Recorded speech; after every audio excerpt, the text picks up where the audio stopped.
to your tables. We've got coffee and cold drinks up here. If you haven't gotten those, you can make your own refills for those drinks. And then we'll start the evening program after we're finished with our dinner. We've got a lot of really good things for you folks tonight.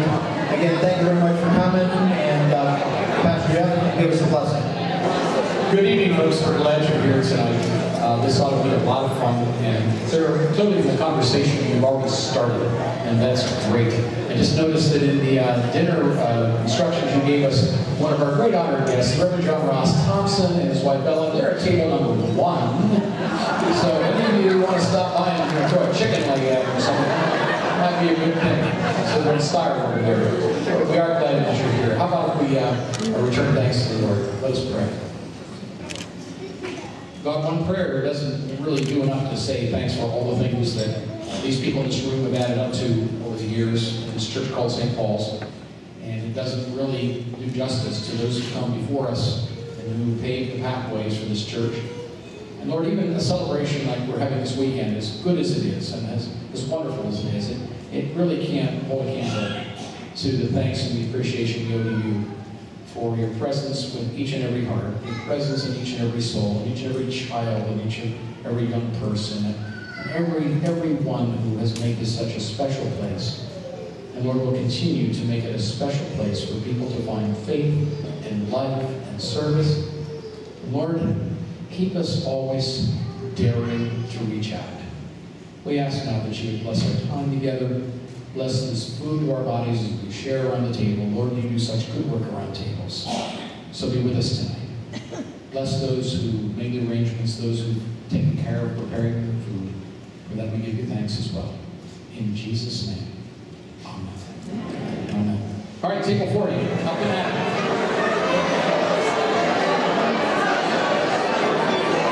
Even this sounds good. I mean, even this thing sounds good.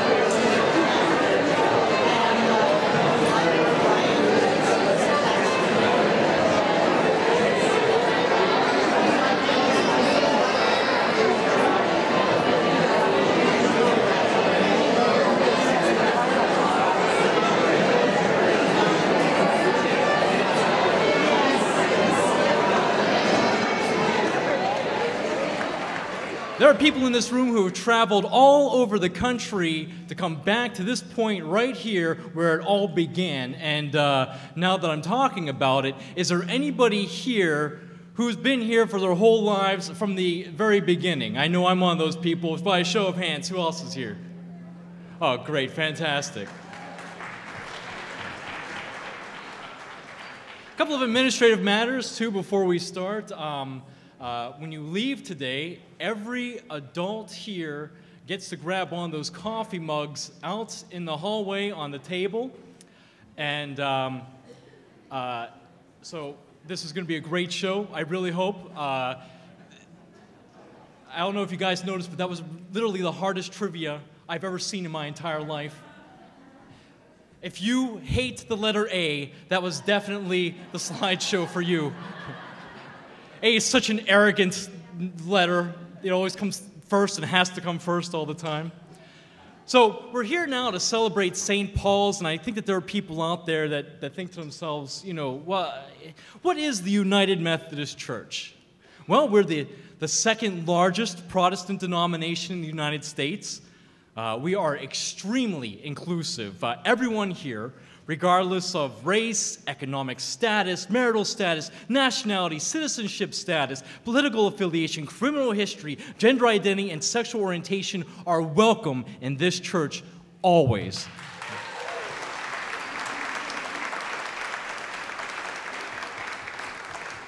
The other thing you'll notice is that we allow everyone here to take communion. There are no barriers to getting communion in this church. Our motto here at the United Methodist Church is open hearts, open minds, and open doors. And we here at St. Paul's definitely live by that. Speaking of communion, one thing that sets us apart from a lot of other churches is we don't use wine, but Welch's grape juice often. Sometimes we even use Hawaiian bread. That's always a treat during communion days. We are mission-oriented, and we care about social justice. But, you know, there are people here, that might say, well, I don't have a certificate that says I'm a United Methodist. But you know what? It's about more than a piece of paper. It's what's in your heart. It's a mindset. And you might be thinking to yourself, Drew, I don't know if I'm a United Methodist. How can I tell?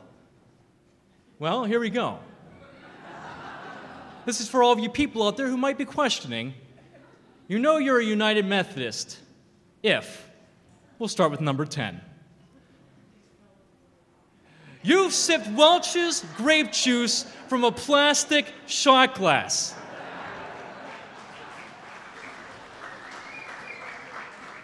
You might be a United Methodist. By the way, which was sitting on a custom shot glass tray conveniently built into the prayer rail in front of the church. Number 9, in case you were wondering if you are, in fact, United Methodist. If you've ever clapped in church, hang on, and still feel bad about it to this day, preach it. I do. That one time, back in '97, I remember it like it was yesterday.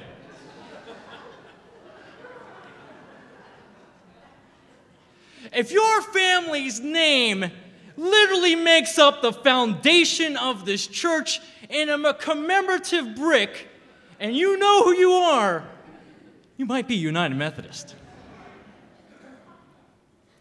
Number 7, you have never heard a sermon on hell. And you don't really think you're missing out. It's fine. It's okay. That's what sets us apart. I love this church for that reason. Number 6, you have never sung the third verse. I'm in the choir. I've never sung the third verse of any hymn. I know that, 4,000 tongues to sing, there are as many tongues as there are, or as many verses as there are tongues in that song. You know what I mean? Never the third verse. Number 5, you met all of your best friends and possibly even your future spouse in youth group or at a church retreat in Jamonville. Yeah, we know who you are.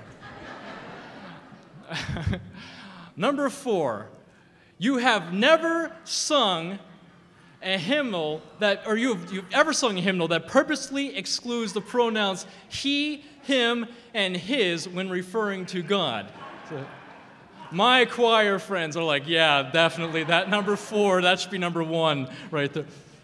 Your Facebook friends with your pastor. And you often like and comment on each other's statuses. Number 2, you've added your last name after the name John Wesley to determine if it would be a fitting full name for your unborn son. Even the Irish people out there have done this. John Wesley O'Toole. Ryan, I'm looking at you. I know at some point in your mind that was in there. And the number 1 reason you know you're a United Methodist if you know what it means when the pastor says, we will be receiving by the ancient method of intinction. And, they go back here. And are amused by the bewildered looks on your friends' faces from other denominations. Intinction? What is that? Oh, you're going to love it. Unless you are adverse to soggy bread, then you might want to sit this one out. All right, so that's me back in 1993-ish. And so I thought I'd begin by telling you my story of how I ended up in this church. And, it really began with me in going to preschool here. And then, I went to preschool, and to be honest with you, I didn't really come to church all that often. I wanted to do other things on Sunday, like, watch television or something. But then, at some point when I was about that age, with that perm, And those glasses, where I went into LensCrafters and I'm like, hey, look, I saw these great glasses that my grandmother was wearing, and I have to have them. I got them, and by the way, ladies, I am off the market, so I'm sorry. But when I was looking like that, my mother said to me, she goes, hey, you know, they're having like a pig roast up at the church. You should go up there. And I even think she threw in there, you might meet a nice girl up there. Who knows? You know, so I went up to the church. I saw the pig roast, which, by the way, being United Methodist, we are very excellent at the pig roast. And I got myself some pork, and I was kind of just in a corner, you know, eating it. And then, all of a sudden, from like behind this smoke of the pig roast, walks this beautiful woman, well, girl at the time, I should say, approaching me, and she says, hey, you know, I see you're hanging out here all by yourself. Do you want to hang out? My name's Jessica Dice. And I'm like, yeah, we'll do that. So then, like, she invited me to the youth group that night, and that's how I got started in this church. So, yes, if it weren't for her and that pig roast, I wouldn't be here right now, possibly. So. And then, so I started into youth group, and I loved it, and that's when I met Jeff. And Jeff was awesome. I mean, this guy, he's obviously our current pastor here, and he's great. Some of my best memories were from our youth group experiences with him, and everybody loved him that was in youth group. And we kept thinking to ourselves, you know, like, we like this guy. He reminds us of someone, but we can't really put our finger on it.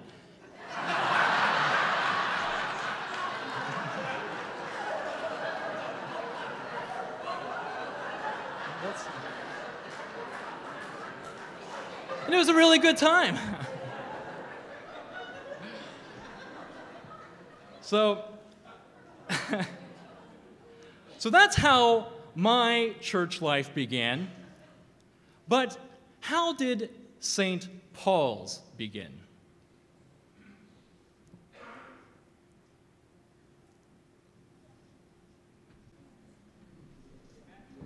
All right.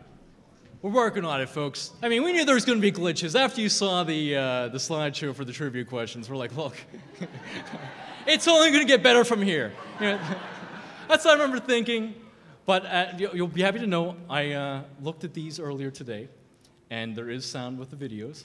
We're working on it right now. It's going to be awesome. You're going to love it. It's going to be a look back at what this church had to offer back from the very beginning.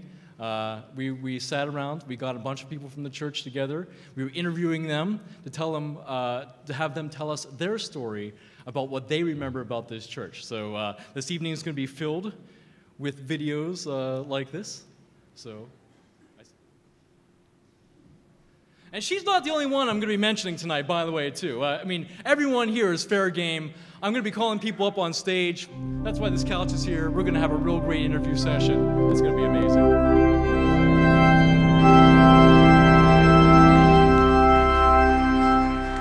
Enjoy the video.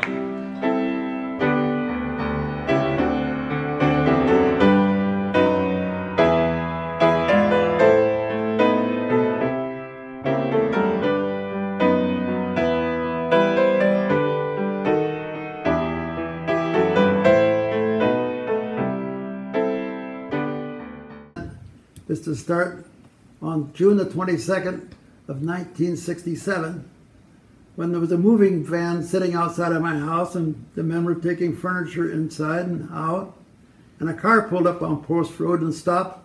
A man got out. He had a 6-pack of Coke in his hand and came over and set it on the sidewalk beside me and said, "I'll see you later," and walked away. Well, several days later, the same gentleman came back to see me, and lo and behold, it was Bill Weinberg, the pastor of St. Paul's United Methodist Church. And he told me that he knew I had been a member of the church in Towson, Maryland, and Oak Park, Illinois. And somehow or another, they all passed information along to him to say, this family is going to be in Allison Park, go see them. So I was talking to him, and he said, well, now to help you get acquainted, maybe you would like to meet a special family from the church. Dave and Diane Krause and have a picnic with them up in North Park. So we did that, and it turned out real nice. I can't remember the names of their children, but then they were really good friends of the Smiths, who had, I think, 2 girls. Got to know them. Graybrook was being built, and a couple of other big subdivisions were being built, and there was going to be a tremendous rise in population here. And they wanted to provide a church for the people who were going to be here. We were just looking for a sense of belonging because everything was new to us. And the opportunity, we had tried visiting a couple of larger churches, and it didn't feel very warm and fuzzy. And so we were recruited by this nice gentleman who knocked on the door one day and invited us to start a church. Right. And David and I looked at each other and said, well, why not? Yeah. I was standing on a ladder painting the ceiling in my family room when this guy came in and started telling me about the church he was going to start. So he talked to me while I was painting the ceiling. Well, it was in the basement of the first house built in Graybrook. The family room. It was down in the family room. It was a family room, but it was in the basement. Of the parsonage. And we met there. And that's where we met for a while until we moved to the firehouse. Brian and Elaine Bachnight show up in 1981. And now he's our new pastor. Well, let me tell you that when looking at my records, when Brian came to the church, I think there were 181 members. When he left in 1983, somewhere like that, I think there was almost 800 members. The church just grew. And but I came here because it was a friendly little church, and it, like I said, it started in a home and went to the fire hall. From the fire hall, came here, started to build. And you know, her father says, "This new church, let's go to the service there." We probably attend. We're thinking of going to a service somewhere. We didn't know where, and there it was in the fire hall at the People's District Fire Hall on Peebles Road. We weren't there early enough to attend services at the parsonage, the old parsonage. It's been sold since then. So in March of 1969, Bill and I and my whole family joined St. Paul's in the fire hall. At the time we were still at the fire hall. The sanctuary, the new church, was not built yet. Mm-hmm. In those days, actually, the child care was up here before the Christian Life Center was built. The courtyard, that pretty courtyard, was the play area for the children. What's Tammy's office now was the main child care room, and then connected on down the hall with separate rooms for them. Well, I remember the first event when down in the woods we decided to have a service in the woods. I remember we built those seats out of logs and all. I don't know whether it's still down there like that, but we had logs that turned up, and you'd use the seats as pews. Ann and I started attending St. Paul's in 1973, and I was hired as a director of music in 1976. So it's been 41 years. If we look at what St. Paul's has accomplished since then, I think it's fair to say that all of us from the early days are very proud and very happy with the way the church has progressed. We all wanted to be part of something that would eventually just help as many people in as many ways as was possible. And that's a story about how our church began. All right, well, come back with me now to 1967. I thought love was only true in fairy tales, and for someone else.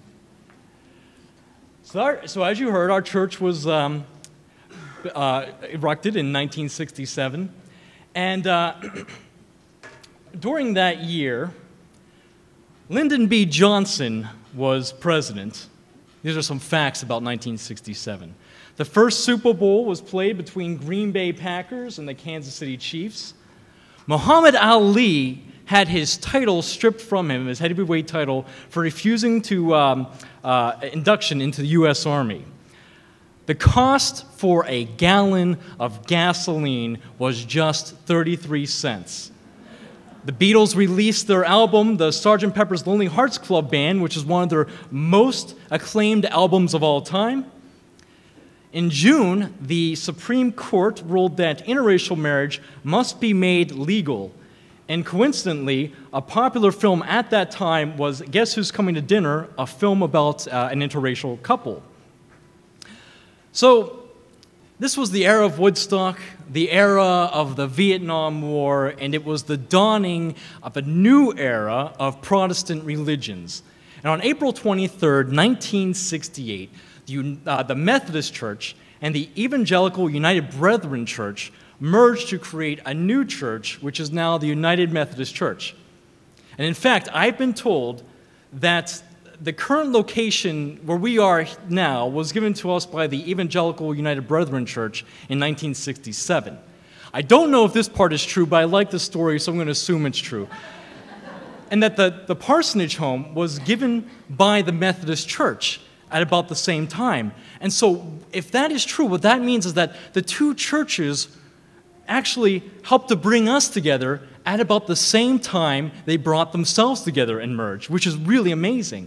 And in fact, we were one of the largest churches, we were one of the first and largest churches in the area at that time. And when we began, we were only 19 people meeting in one family room, as you heard of Reverend William Weinberg. And then within a year, that group had grown so much that the services had to be moved to the People's Fire Hall, which is what you just heard too. And construction of the church, where we are now, actually began in 1969. This is the year we put America put a man on the moon. The wooden beams, actually, which is interesting, in the sanctuary that we see today are the same wooden beams they used to construct the sanctuary back in 1969. And then within the next 10 years, the membership of this church had grown from just 142 people in 1970 to over 700 people by the end of the decade. And then by 1972, the church had created child care and a preschool, both which still exist today. So that's basically how this church began. That was our first 10 years. What I would like to do now is maybe get some music for you guys. So if Tom Taylor's around. All right, great. Tom Taylor, everyone. We thought tonight that we'd take you on a little trip through what we used to call Jesus songs in the 60s. Some of you remember that. I have to tell you some funny stories, though. When I was hired in 1976, I used to sit in meetings where they would tell me, we do not want any more guitars in worship.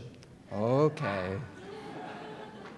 We don't want to have any red juice in the carpet in Wesley Hall. Okay. So we did a lot of things that we weren't supposed to. And I remember, Brian's not here, but I remember the story that when we started a youth choir, and we had the Parkers. I don't know if any of you remember Robin Parker and their brother, Chris Parker, was the pianist. They were amazing kids. The Parkers were such a creative family, but they were the nucleus of the youth choir. So we decided to do a musical. Well, Brian Bach and I were saying, oh, you'll never get it. Yeah. Well, guess what? We did Celebrate Life and blew everybody's socks off. So that's how musicals started at St. Paul's. But I thought we'd take you back to the 1960s. In 1963, Sidney Carter, who is a British composer, took a Shaker tune and composed words to it, Lord of the Dance.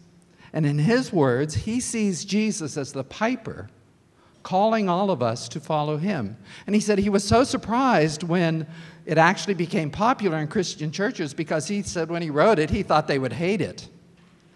And he always likes to use the pronoun I when I danced in the morning with Jesus, and calls Jesus the piper. And Cameron Turner is going to come up right now. Where's Cameron? There she is. She is a very talented youth member here, and she's going to play Lord of the Dance for us. So you can think the words in your head.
We've certainly come a long way from our humble beginnings in a fire hall.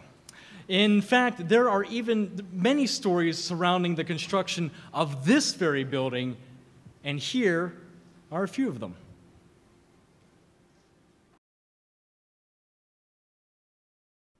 You mentioned that the property where we're located now was originally owned by the Church of Christ, United Church of Christ. And they decided they relinquished the rights to this property. They sold it to the EUB Church. And then around that time, the Evangelical United Brethren Church and the Methodist Church were planning on a merger. So they adopted the Methodist Church and united from the United Brethren Church. That's how they established the name United Methodist. We also attended the first service at St. Paul's. It was also a Christmas Eve service. And I remember it snowed like crazy. The building came on trucks as parts, and it was assembled. When it got finished, it was about 12,500 square feet, and as I remember at the time when I got involved, Dave Smith was the chairman of the building committee. 76, I became chairman.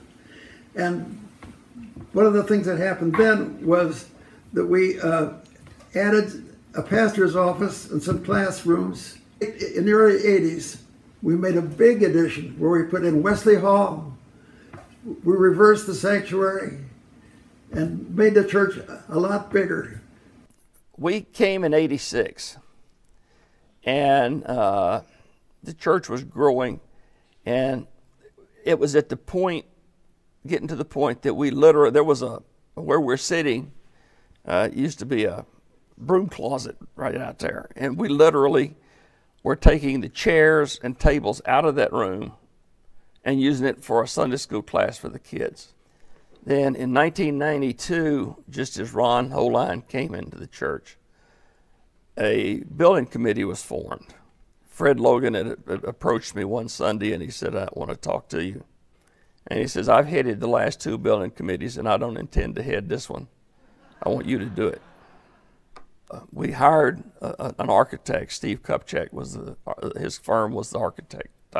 And when we looked at it, the thing that we felt like we really needed first was the area for the kids' classrooms and the like.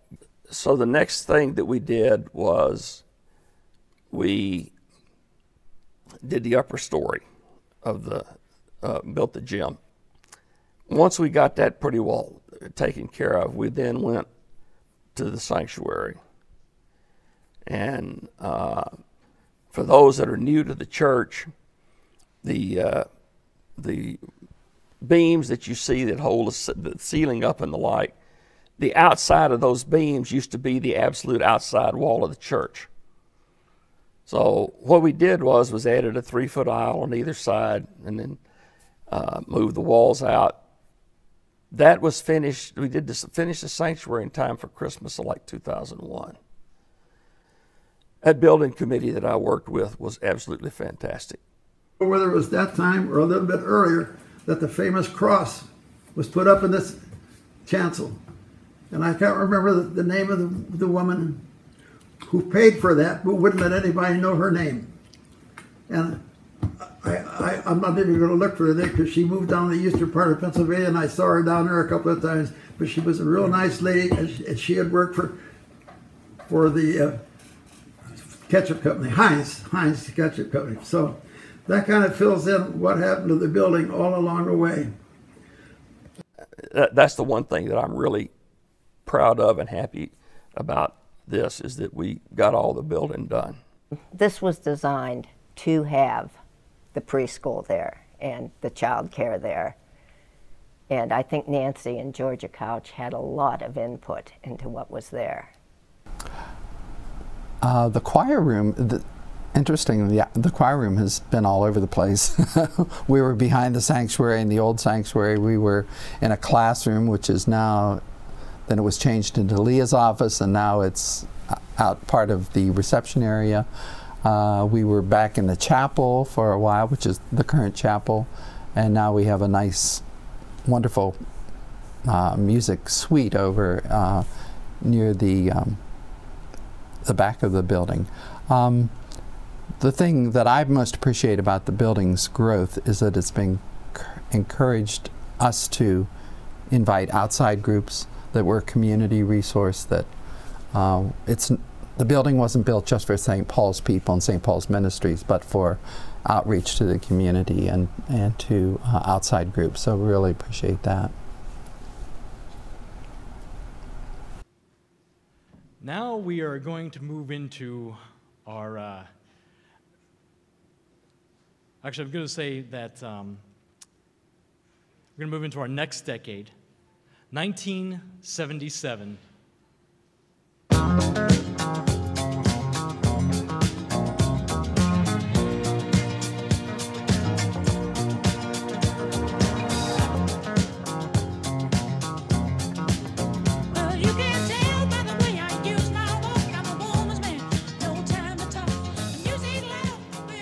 And Jimmy Carter, as you can see, was the Man of the Year, 1977.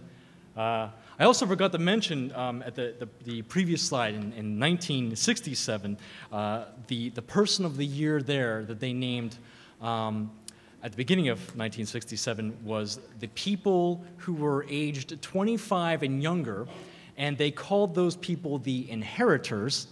And I thought, well, if they were 25 at that time, they would be inheriting Social Security checks today. So, like, very interesting to think about how far we've come. So, with 1977, the cost of gas back in 1977 was 65 cents a gallon. The game system Atari came out that year, was released in the United States. The first Apple II computer went on sale for $1,298. And I did the math. I went to the inflation calculator and adjusted for inflation. That computer cost $5,431 in today's money. And as you know, Jimmy Carter was elected president. So with these first 10 years of the church, from 1967 to 77, we went from being groovy to finally finding our groove. In 1977 to 87, that represented not only a period of growth for our country, but also for our church. And the church had expanded rapidly at this time. By the end of the decade, there were so many different ministries in the building that the building could hardly contain all of them. And I remember that people would say that like Sunday school classes had to be held in broom closets. And then, as you saw from the video, the construction of the new building began in 1982, and we later, of course, had the newer construction where we are now in 2001.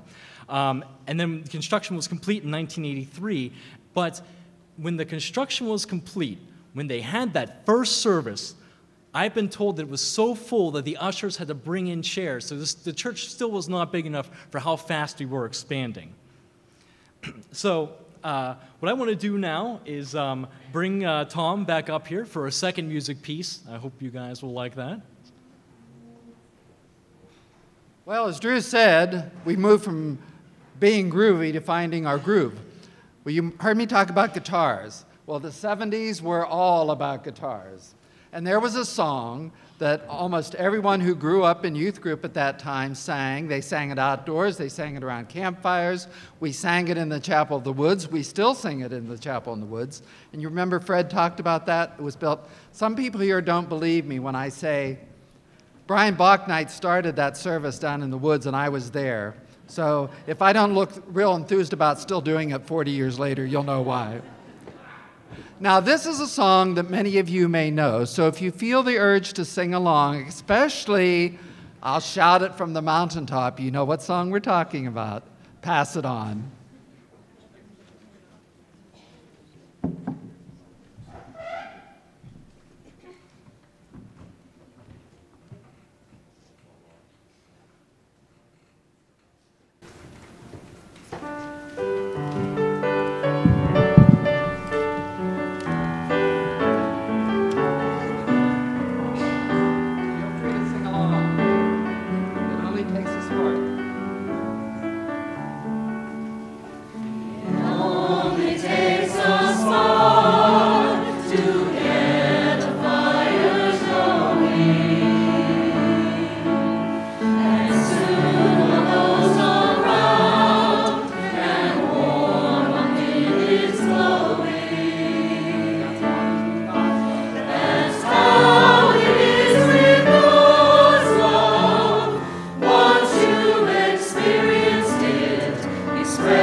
Oh, I didn't know what was going on there. I was like, all right, something cool is going to happen right here. You all decided to take a seat. I like it. That's good. Let's see, where are we in the present? 1977. Okay. You know, it's often said that the ministers of the United Methodist Church are, in fact, the people of the United Methodist Church. And, but I think we would be remiss if we didn't mention that some of the great pastors that have come through this church. So here is that. Moving into the area in spring of 1970, we first came to our St. Paul's service to discover that Pastor Weinberg was actually the father of one of the students I had in my history class at North Allegheny Senior High School. The conference appointed Brian Bauchnight to be the minister when Pastor Weinberg left. Brian Bauchnight, who stopped in to visit us, and we were quite impressed with him and thought we would give it a try. And we joined the church, and Brian left 6 months later. But that was not a problem. It was a seamless transition. We were happy after that too, but that was a surprise. And when we joined, we said, well, we'll join, but we're not going to get involved. And Brian Bauchnight throws up to me this day. He said, oh yeah, you were going to join him, but you didn't want to get involved. Oh, no. Interesting, when Brian Bauchnight was a senior pastor here, the first musical we did was Celebrate Life with a band. And a vivid memory is that Brian had just hired me, and then he didn't think this was going to work. And we surprised him, but we did Celebrate Life, and which was an amazing experience with youth on instruments and the youth involved in. Ministers, I remember very clearly, Brian Bauchnight and John Thompson. Brian was very nice. He was a casual minister. It wasn't anything that was strict and everything. He was a minister. I can remember John Thompson said, we're going to have 700 members. I said, John, you're thinking so far ahead, I don't think it's true. It will be possible. And then at that time, they did have 700. After about a decade, Brian was called to the pastorate of Christ United Methodist Church in Bethel Park. I and a gentleman by the name of Bob Bergstrom and his wife Leah, who was the director of Christian education, eventually became an assistant pastor here, we actually went out and scouted the top pastors, young people in the conference. So when the district superintendent showed up for our pastor-parish committee meeting to talk about our new minister, whoever it might be, I actually immediately said to him, we have a list of 3 people. I passed it over to him, and then he blurted out, well, you people have really done your homework. And that was the end of the pastor-parish meeting. Eventually, one of those gentlemen, John Thompson, became our next pastor. Over and over, I love to hear Ron say that it's his favorite hymn whenever we sing a new hymn in church. That's always one of my favorites. That makes me chuckle. Jeff Sterling is a youth pastor. Well, besides his amazing hair, he had this really all I can remember. afro It was the hair. of curliness. Really... Like our friends and the pastors and leaders at the church have, who are also friends, have helped me grow to build a relationship with God that I've honestly I had a really hard time with whenever I first arrived. Jeff Sterling was Reverend when I was in youth group, and now we're full circle, and he's back again. So my kids get to experience it too. Yeah, it's good to have him back. Yeah, everybody, yeah. When I think of St. Paul's, I think of the Reverend Joe Patterson. He was the youth director when we came here. Our daughter was in high school, and he was very kind to her. That's a difficult time for a move. Our son was making friends that became lifelong friends, even now. And when that group got into senior high youth group, it seemed like much of their lives focused on St. Paul's. We really like to thank Leah Bergstrom for setting up those classes, because there are so many adult classes, and it's been such a blessing to us to be in David's class. I am proud of our church for many reasons. Our pastors know the needs of the congregation. Their sermons are always relevant, and they are always approachable. And for sure, they are certainly present at every activity.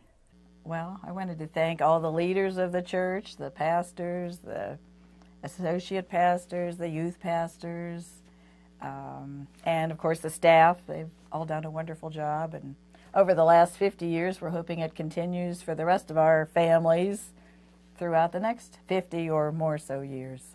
We hope to be back for the next 50th service.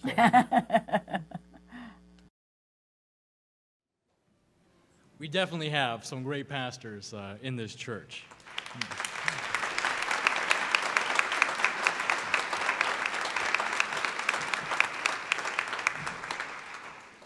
Speaking of pastors, I've been told Leah Bergstrom is here tonight. Is she here tonight? Leah, why don't you come up on stage? We'll interview. Oh, there's. Fantastic. All right, let's make some room for her on the couch. Oh, absolutely. Can't compete with that yellow top.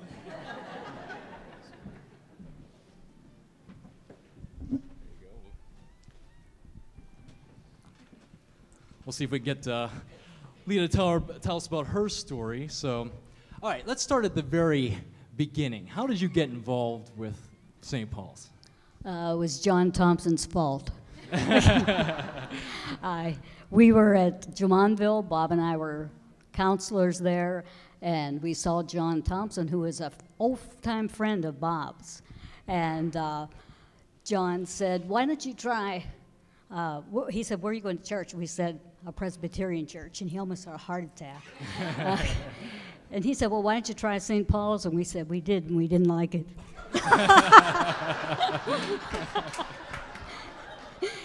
He said, well, please try it again. It's really a good church. So we went there, and we really liked it. So I like that. You know, persistence overcomes resistance. You know, if you don't learn anything from tonight, remember, walk away with that message. So then you became a minister, I should say pastor. Actually, was what we say in this church. So tell us, like, did you go on any, like, for example, like work camps or anything like that, or? When we first started into my job, somehow we were in charge of everything.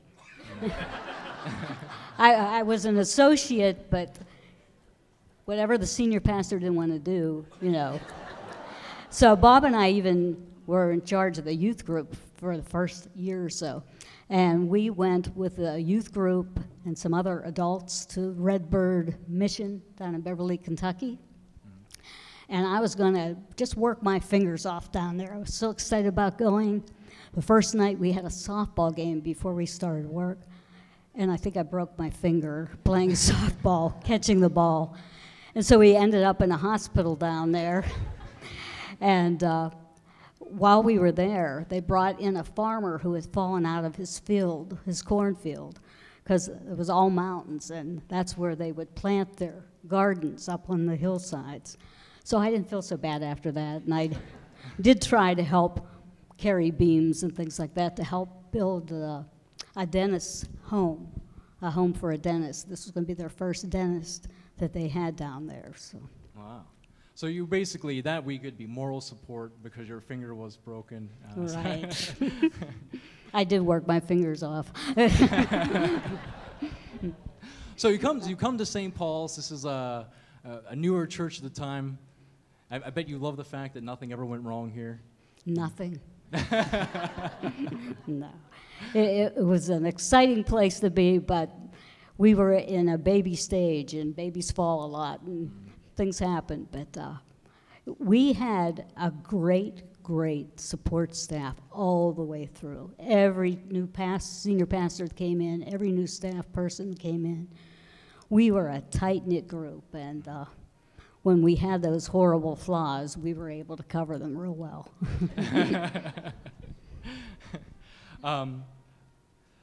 I was thinking about, do you have like a favorite memory that you have with this church? I know that, you always said that like September was a good time for you. And yeah, August was dreadful. because we had a children's program early in August, but then I had to get ready all the classes. At one time we had 14 adult classes and then so many kids classes that I had to recruit people for. And at the end of the year when we would have our teachers' banquets, we would invite like 250 people. All those persons had helped over the year to help teach people, and it was wonderful. But, and I also had to make a booklet each year of finding all of the different classes. So by the end of August, I was dead. And even now, when August comes, I start shaking. But September was great, because when we had that first Sunday back in September, it was terrific to see all the people coming back who hadn't played hooky over the summer, and it was just magnificent. And after that first Sunday, I would always call Brian Bachnight, who had already moved on to Christ Church, and said, "How many people did you have in Sunday school?" We tried to one-up Christ Church, and we finally did it. So you've seen a lot of marriages take place in this church. Mm-hmm. Are there any that stick out, like in your mind, that you remember? Quite a few of them. Quite a few. There was this one wedding that I was doing. There was an older couple, and they were madly in love with one another, and they invited 250 people to the wedding. And I think only about 3 or 4 people showed up. And it was so sad. And I thought, this can't get any worse. I'm up there trying to do this. And I hear Walter making these noises on the organ. And I thought, is he falling on it? What is he doing? He was throwing up.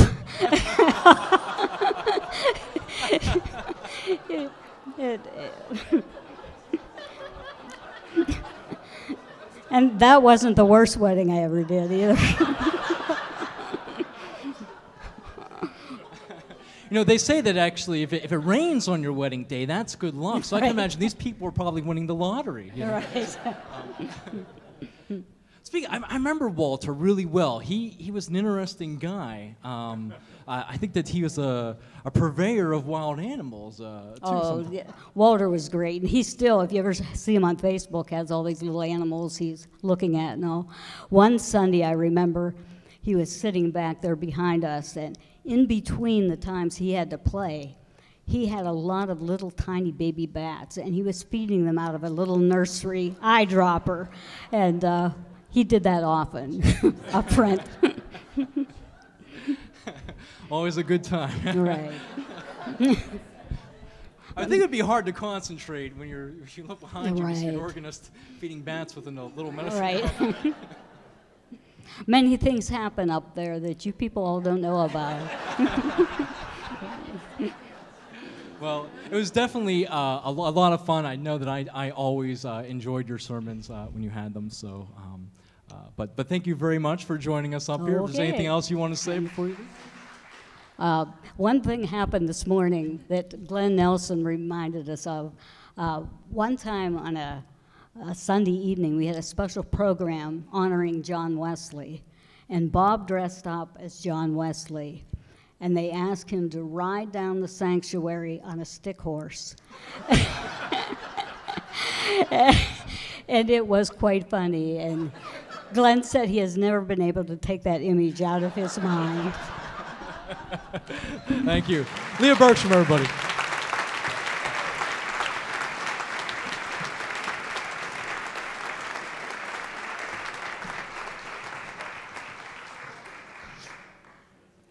I remember a lot of her sermons, actually, and what I loved about them is every once in a while she would pepper in a story into her sermon. And there was one that I remember her saying, and she started out, it went something along, now I have to paraphrase here, because I don't remember it word for word, obviously, but there was a husband, and his wife was in hospice, and they were he was cleaning out her closet just to bring things to her to comfort her. And back in a little corner, hidden away, he found a shoebox. And in that shoebox was a crocheted doily that was partially done. It wasn't completed yet. And $10,000. And he took the shoebox to his wife in hospice, and he said, I found this in the closet. What is this? And his wife looked at him, and she said, on the day we got married, my mother said to me that if I ever got angry at you, I should go away into a room by myself, and I should crochet a doily. And the husband started to cry because he looked in the box and he saw that there was one doily, and he thought about the 50 years they had been married, and she hadn't even finished it. He says, well, that explains the doily. But what about the $10,000? And she said, that was the money I got when I sold all the rest of the doilies. That was one of my favorites. And here are some of your favorite services and sermons. The fact that we were the first couple to be married in this new church in May of 1970, we were honored and privileged to say we are the first couple. We've had 6 services here which are memorable. Ron Holine married both of our children here, and all 4 of our grandsons were baptized here. So those 6 services, if you want to call them that, do stand out in our memory. Christmas Eve services are what will always spring to mind, and that is more music in my memory than anything else. When there was diminishing light to Silent Night, and then the lights would come on full, and Joy to the World would just almost vibrate the pews. Everybody was singing. I'm getting goosebumps just thinking about it. It's a wonderful way to celebrate the birth of our Lord. 5 generations of our family have attended, which we are honored to say. Yeah. Started with my grandmother, Louise Brandstetter, came, and she joined with us in 1969 when we joined. She was 86 at the time. And of course my mother and dad joined, Dorothy and Walter Sager. They've been longtime members, but they've passed away now over 10 years ago. And then my sister Ruth and myself, and our 6 children. The 2 families had 6 children, and now even the grandchildren are attending. So we are especially honored and thrilled to be able to say that 5 generations have been through this church and still are coming. But I particularly remember our Christmas Eve service at the fire hall, and we decorated the place with greenery and made it quite lovely. Had boughs of greens and Festival of the Greens. Yeah, I think we called it that. And we had a piñata and all the kids, all the ages of kids. I forgot about that. Yeah, they did. And it was really well built. And the older kids finally had to step in because the little kids couldn't break it. I love Christmas. I love the way the service flows. I love how we light the candles during Joy to the World at the end. The way the sanctuary is decorated, the music. I think Christmas is just a very magical experience on Christmas Eve, no matter which service you go to. But I do love the kind of the traditional sanctuary service. I love Christmas Eve, just because I love sitting in the choir. As you can see, I love to watch the candlelight go all the way back. In my case, I think Christmas Eve is still great because at least our family all comes to that, and it's a joyful time. But my mom and I got to play our handbells together in a duet, and that was really special. Not only the service itself, but preparing for it. She and I got to spend a lot of time together practicing, and doing that was really special and memorable. My most memorable one is my first time taking communion at the time where, I think it was around Christmas, where we burnt my ashes, and that was really fun for me, taking my first communion. I enjoy going to the woods in the summer. I'm usually down there.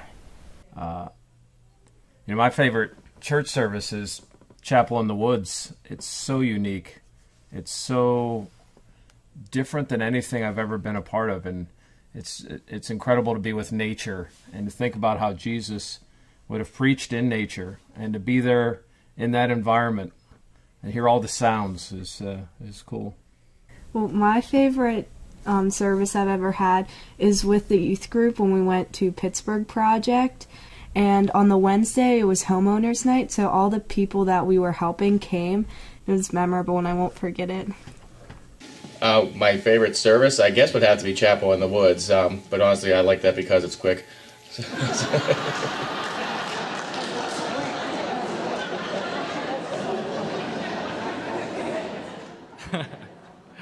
That's great. Our next decade is the one where I personally became a member of the church. This is 1987 to 1997. It was an exciting time for the church because we had 3 excellent pastors leading our church, Ron Holline, of course, and Leah Bergstrom and Jeff Sterling. Now, in 1987, do you know what this one is? Anyone? Yeah, Living on a Prayer. That's right. I thought it was an appropriate song to have for church. Bon Jovi.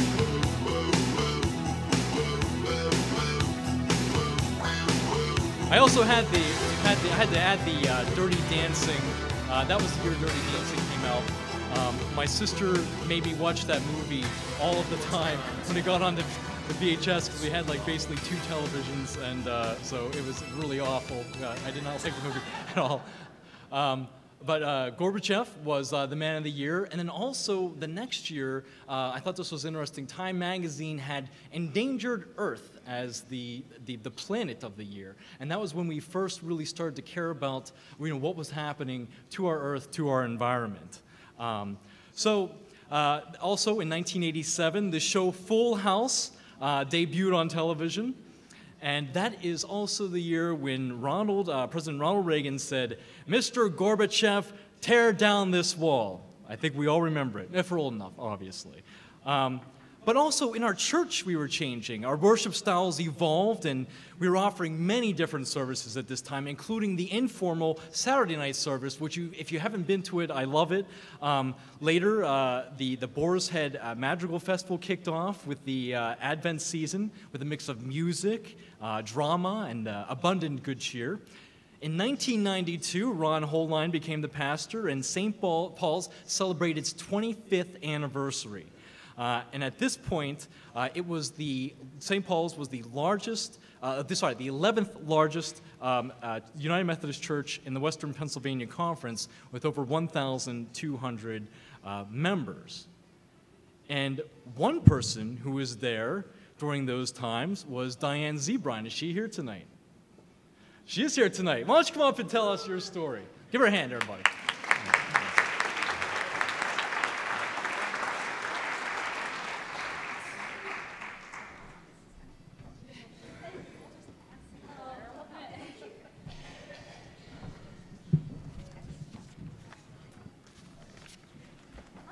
How are you? Here you go. Oh. People have to hear me. So how did you come to St. Paul's? Tell us your story. Everyone's got a story. Well, I was, at that time, I first came in 1979. And maybe 78, actually. I joined in 79. And I was at that time, I was a mother of 2 very close, very young children who were driving me crazy. And I kind of didn't know what to do about it. And someone had put me in touch with Elaine Bachnight. And she invited me to a parenting class, so I started coming to that, and it happened to be here.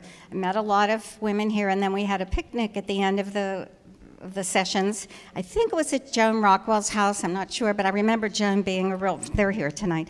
I remember Joan being such an important part of that picnic, because I remember standing there with all of our kids playing and these new women I had met, and I thought, this is a place I really feel I belong suddenly. And although I'd been attending another church and I really kind of liked being anonymous there for some reason, I realized I had been missing out on so much. So shortly after that, I started coming and joined when I was right before I gave birth to my 3rd child, who popped up in there somewhere. it's a big church, but it has kind of that small town feel to it, where everyone's got your friend and really your extended family, right? Absolutely. And when you mention small town, that's I think about this all the time when I try to tell people about our church. I had always wanted to live in a small town where everyone knew each other. I have no idea why. My parents moved a lot. We always lived in suburbia and just didn't have that. So this church became that for me through the years. It became the place where my kids were, of course, born and raised, like so many of ours. And everyone knew your kids. People still ask about your kids, 20, 30 years later. My kids still ask me about people here that they haven't seen in years, but they'll remember names, and that they're not all around here. So it just became that place that you felt you mattered, and that place you just felt that everybody loved you. I will just add that recently my granddaughter was here. She comes fairly often, and I was driving her home. She said, and someone had just come over to the car and said hi and spoke to me for a few minutes, and she said, I love to come to church. Everybody's just so nice here. And to see that through a 9-year-old was pretty nice. So. And I probably also should mention too, since we're both in the choir, that you remember the choir. So how did you get started with the choir? Well, I had sung in the choir prior to that in another church, so I had a natural interest in singing it.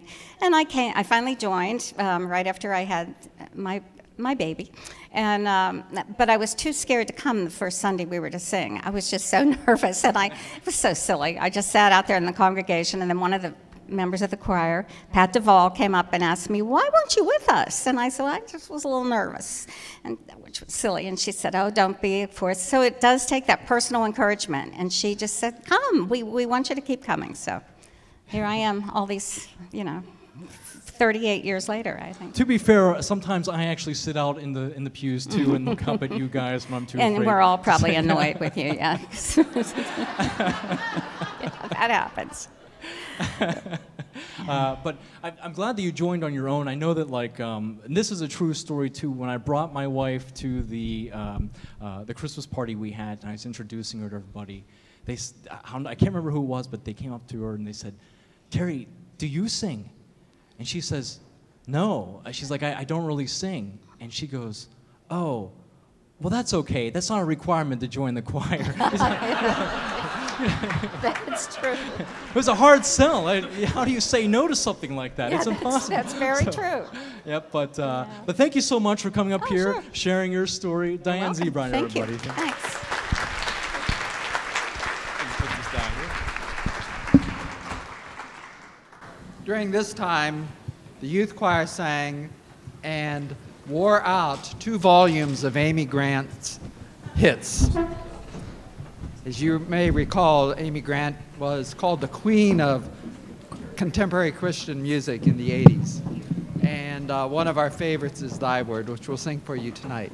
And in this song, Amy Austin Taggart and Ryan O'Toole are the soloists.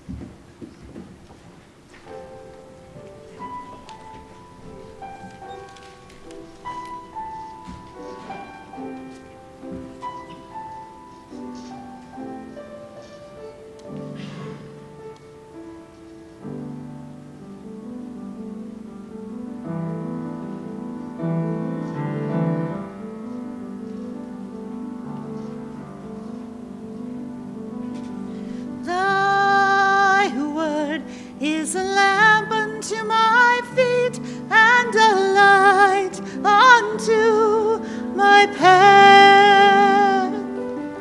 Thy word is a lamp unto my feet and a light unto my path. When I feel afraid, I think I've lost my way, still you're there right beside me. And nothing will I fear as long as you are near. Please be near me to the end.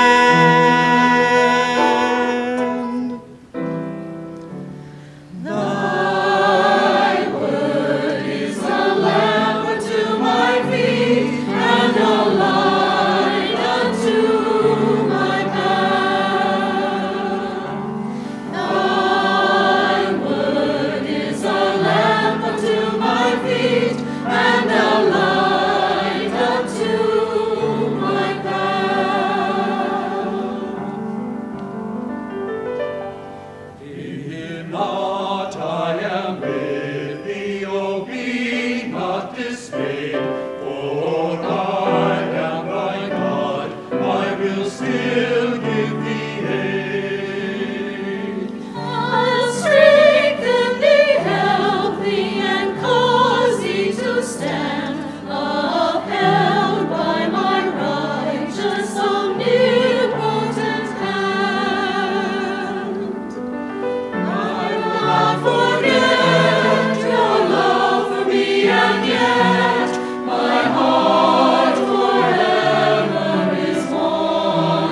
You know what I love about this church? What I really love about this church is that we don't take ourselves too seriously.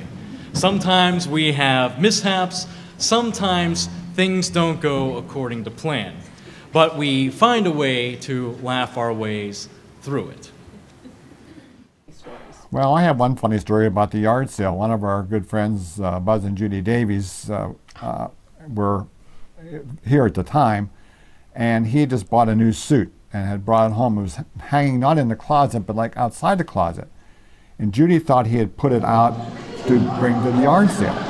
And so she brought it to the yard sale during the week. So he went up the next morning to put on this new suit, which wasn't there. And she said, "Oh, I thought you wanted to take it to the yard sale." So we rushed over here, and it was still here. The sale hadn't happened yet.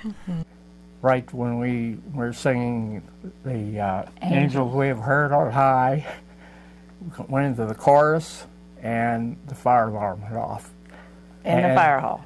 In the fire hall. And they're singing Gloria, and the fire hall goes off, and I'm thinking, wow, you know, what special effects this church has. We did a lot of naughty things that we shouldn't have in the early days because the sanctuary was reversed. And there was a brick wall that separated the sanctuary from the choir. I love more stories. They don't want to get in trouble. No. Oh, we've done some mean things to pastors through the years. Played tricks on them and so on and so forth. But that'll be made for. I don't want to tell too many stories because some of these people might be here. I could tell lots more stories. But in fact, the only thing Brian wasn't good at was umpiring softball games. That was a definite detriment, I'm sorry to say. I always enjoy the kids' moments too.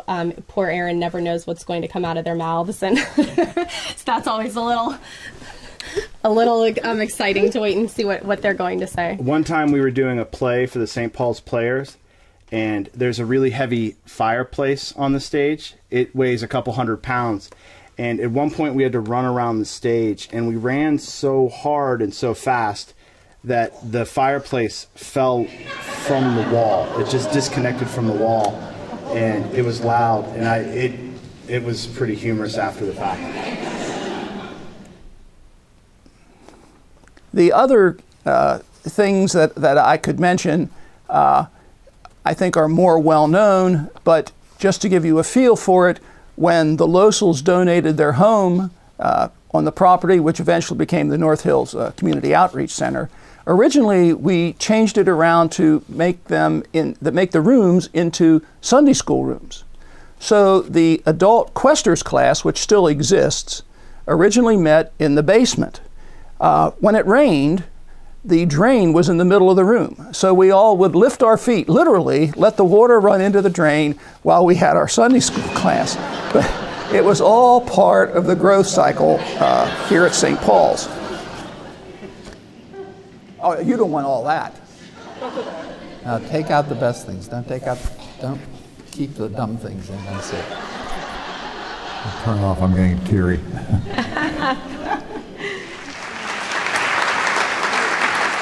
I love that. Sometimes church isn't all fun and games, though. Oftentimes we come to church because we run out of options or we're searching for answers. I feel like we're all kind of searching for answers during this next decade, which was 1997 through 2007. Back in 1997, the cost of a gallon of gas was just $1.22. I remember that. On August 31st, Princess Diana died in a car crash. Hong Kong, this same year, was returned back to the Chinese. And of course, America Online made its debut. And we were all connected to the internet, and things went great from there. In 1998, later, Bill Clinton becomes the second president ever in U.S. history to be impeached. And then, of course, in 2001, we saw the terror attacks of September 11th. And I think it was during that time when people who otherwise wouldn't have come to church reached out to church because they needed God in their lives. And I think we saw a lot of people actually coming back to the church who hadn't been here for years. And during this time, the church was still expanding, and construction began, as we heard, for what is now our current church, including this room we're sitting in right now in 2001. During that time, I was in youth group, and actually Rob Campbell was also in youth group too. I hear he's here tonight. Maybe you'd like to join us up on stage? There he is! Ladies and gentlemen, Rob Campbell. Yeah, go ahead.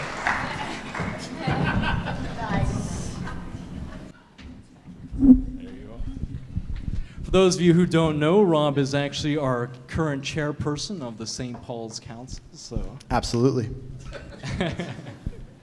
So I'm going to start off with the same question I've been asking everybody on this stage. Okay. How did you get started in St. Paul's? I lied to my scoutmaster about going to church. It's a good way to start. Right? Absolutely. And I came home and I told my mom what I said, because I was like, Mom, I needed to get this rank. And he asked me if I go to church, and I said, of course I do. And he asked which one, and I said St. Paul's, because it was closest to our house. And she goes, well, I've been there a couple times, and your grandparents go, so you have to now go. And I was like, that's fine. And so I did. I joined on a lie. It's the best lie I ever told. It's amazing. And here you are today leading the church council. Absolutely. So I know, and it's no big secret that you actually, your wife goes here too, or was in the same youth group as us at the same time. So Correct. how did you meet her? Now, tell me the story about that. Well, Jill and I love you. Jill Campbell, everybody. Jill Campbell, everyone. My wife and I went to the same elementary school, and we went to the same middle school. And then in high school, she just noticed me, I guess. It was the tuba, I think. It was the tuba, Yeah. yeah. And we were in marching band, and we met, and she had always been a member of this church, which I didn't know until my parents made me come. And then I'm here, and the first time I ever held her hand, it was in the sanctuary. Yeah, it's nice. Sometimes between services, when she has to play bells and I'm ushering, we'll sit in like the same area and hold hands again. It's electric. It's wonderful. He's not joking either, because I've seen them do that. Yeah, absolutely. It's adorable. It's very cute. I like that. Yeah. So then so then you basically at some point had to ask her out. Right. Yeah. Right. I did. She said yes. Our first date was in 10th grade. We went to the semi-formal at North Allegheny High School, where I officially asked her out. I'd gone over to her house a couple times and played billiards, but I asked her out. And the one thing that I love about this church is how everyone knows everyone. And when I came to church the next morning, at that point in our lives, all 6 of our grandparents went here consistently. They were in the Grand Agers clubs. They met at mailings. I'm pretty sure they orchestrated us asking each other out behind the scenes. And I walk into the front door. So this is a Sunday. I asked her out on Saturday night. And her grandfather, Tom Stevenson, he's 95. He comes every Sunday at 10:30. He's at the door waiting for me. And he goes, "How did it go? Did it go well? She happy?" I was like, terrifying. He's really nice, but it was terrifying at the time. You were locked in at that point. Oh, I was locked in. No way I couldn't escape. you were getting Absolutely. out of that relationship. Absolutely. Yeah. I remember we used to sit in the back pews too. Remember that we had a lot of good times. In fact, actually, if you don't know this, the Holy Spirit is felt strongest in the back pews. Back If you pews. haven't been there, Back you pews. need to check it out. Ryan, cover your ears.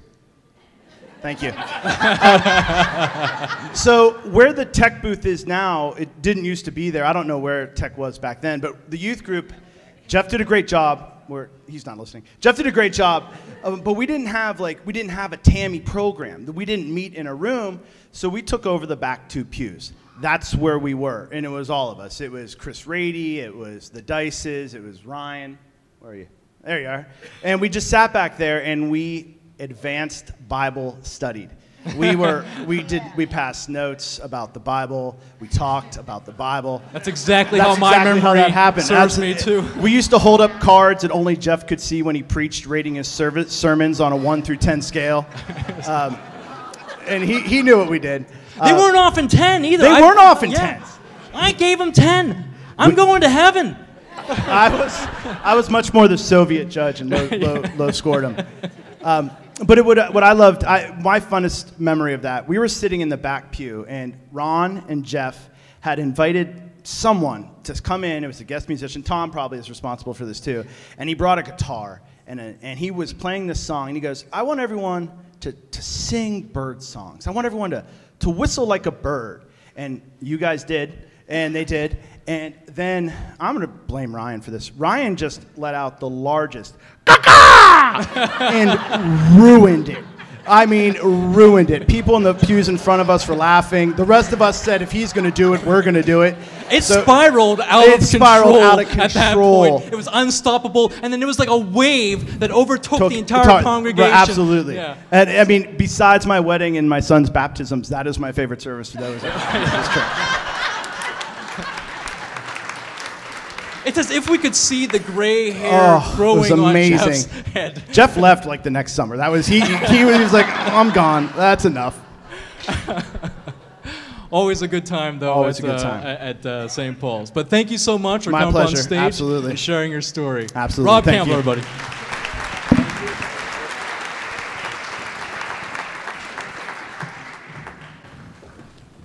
Well, if Amy Grant was the queen of contemporary Christian music in the 1980s and early 90s, Chris Rice, which you may know is still writing songs today, but in 1995 he wrote a piece called Go Light Your World. And the funny thing about this song is that we had a group of girls in the youth choir. Laura was one of them at the time, and Michelle T. Verdosi. Every time they sang Go Light Your World. It didn't matter what time of the year it was. It could be Christmas Eve. We lit our... the only song we did. So we're going to sing Go Light Your World for us by Chris Rice, and Sherry Rusiski is our soloist.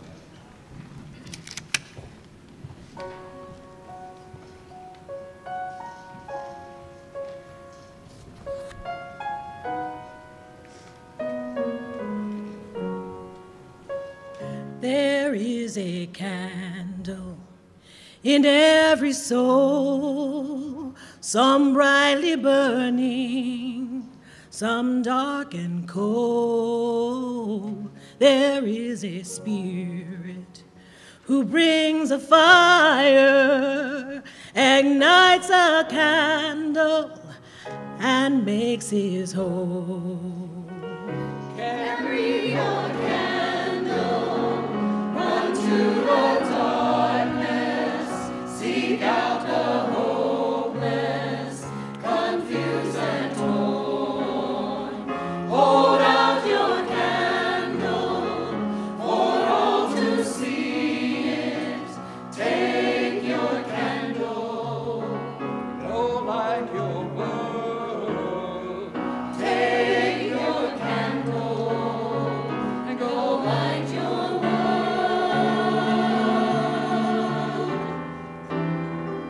We are a family whose hearts are blazing, so let's raise our candles and light up the sky. Light up the sky to our Father in the name of Jesus. Make us a beacon in darkest time.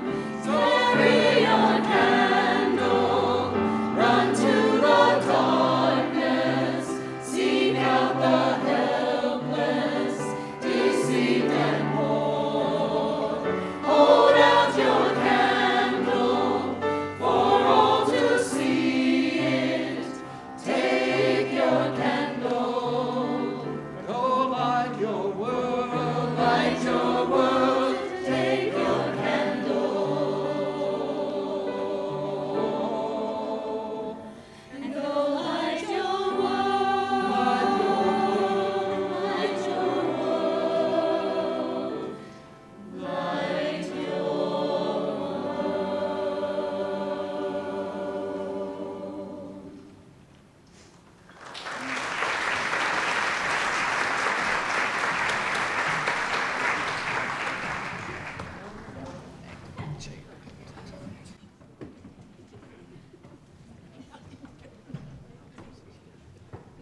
By the way, you are seeing a demonstration why you don't see the choir process on Sunday morning.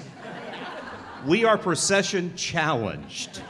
And in a lot of churches, you see the choir go up the middle. We don't.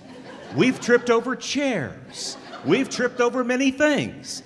So in his wisdom, Tom no longer has us process. If you don't know how to process, you might be United Methodist.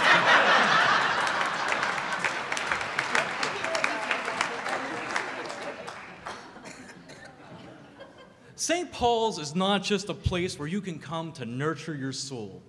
It's also a place where you can give your time, your talents, and help to make this world a better place. Through our robust mission and outreach programs, I think we've been very successful in changing people's lives for the better.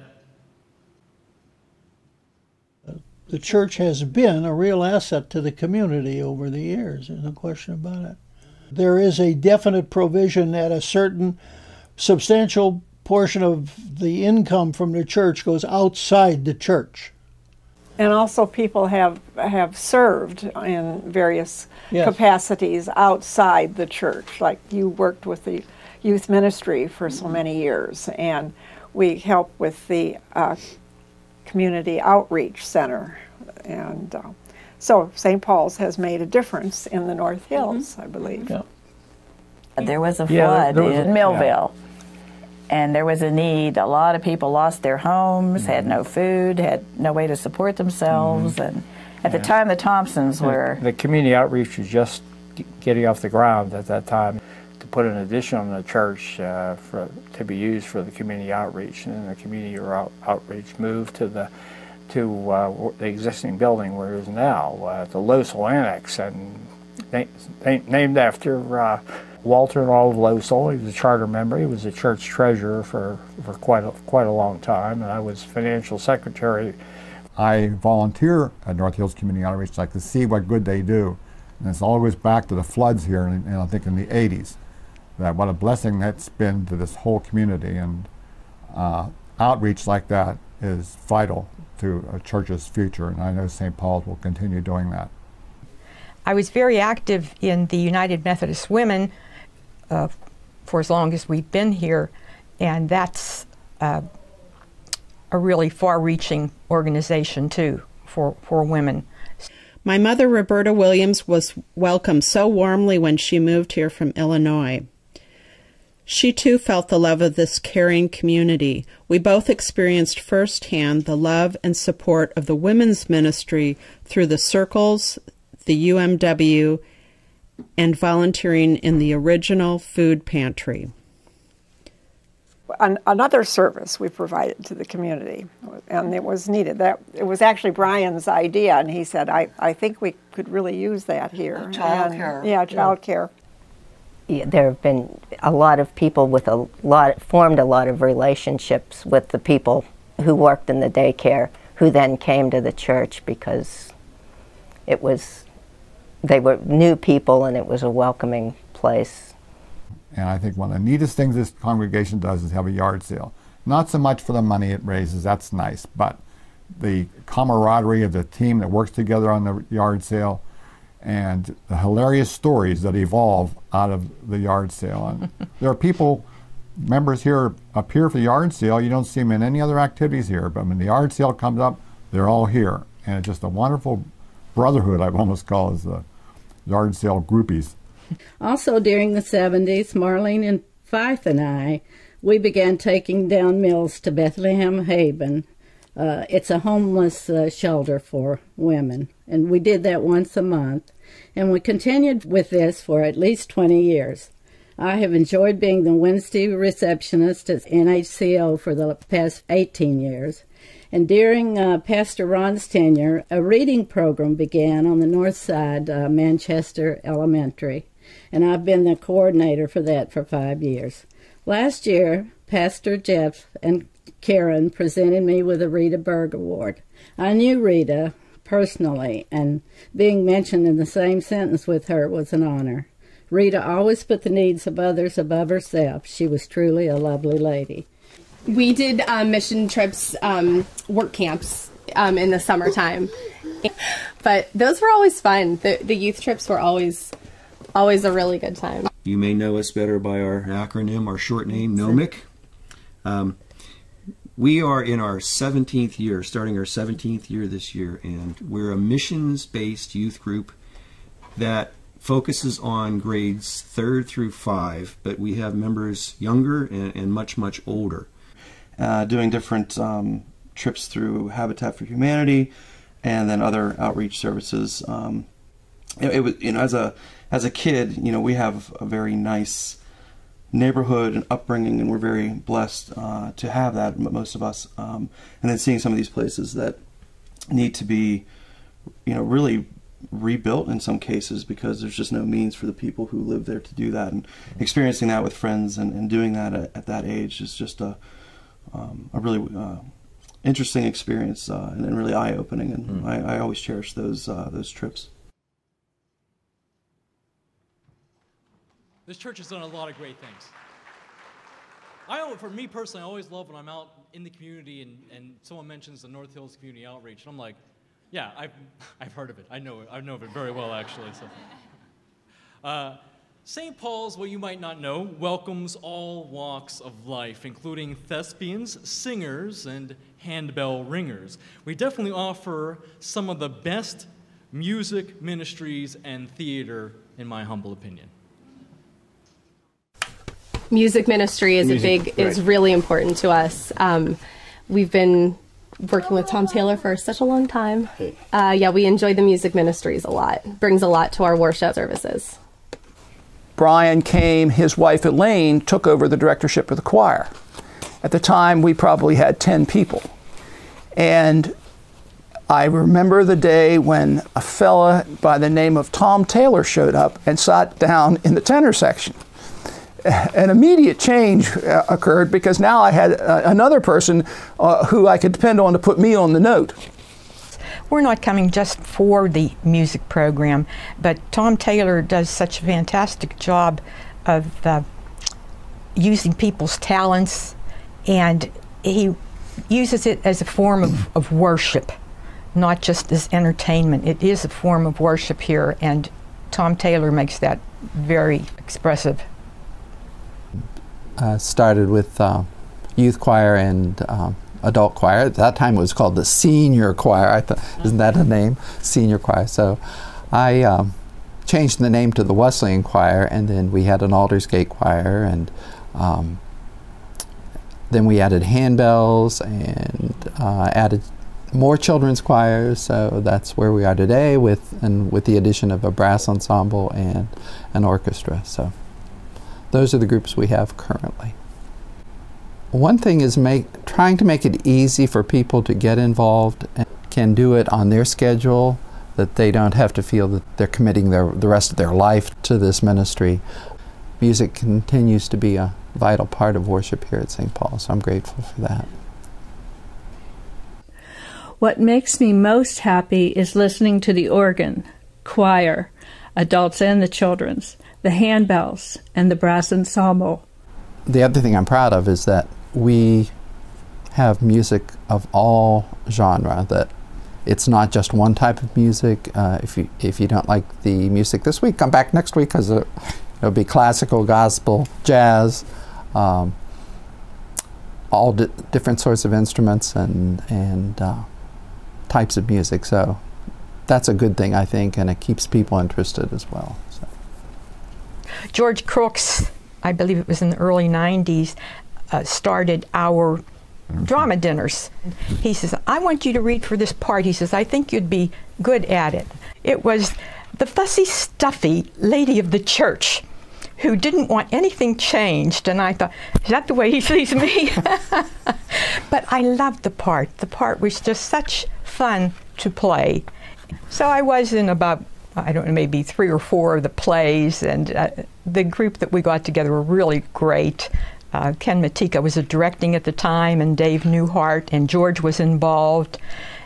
We are blessed to have Tom Taylor and everything that he does for us. And I remember the first musical that you were in that I saw, and I thought of all the talent that we have at this church and the production they were able to put together, from the scenery to the lighting, and what Rob Montgomery does to help in that regard. But it's really amazing how much talent there is at the church, and to see them all come out as one unit, I think is pretty special.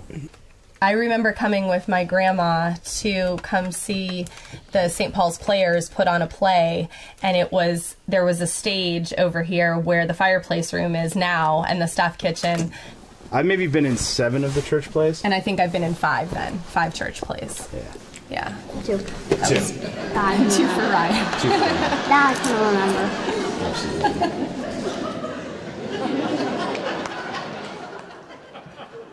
That's great. It's really something special, you know. And as an editorial note, look, I mean,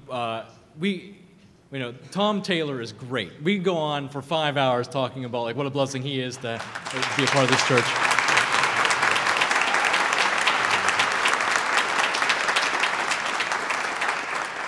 Let me proselytize here too, because I need to do it while I'm up here. We're looking for good choir members. You know what I mean? So if you're out there, I mean, you don't really have to be a great singer. That's not, there's no auditions or anything. That's no requirement. But especially if you're a tenor, we need some tenors. Anybody out there? So, okay, think about it.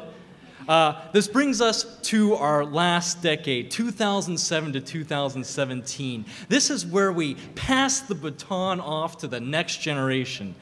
And it's the youth who will cause our church to prosper and grow during the next decade. Luckily for us, we have great youth and a great youth programs here at St. Paul's. We moved into the neighborhood in 1972, and our daughter was 2 years old. And we used one of the many facilities that St. Paul's had at the time, which was the child care.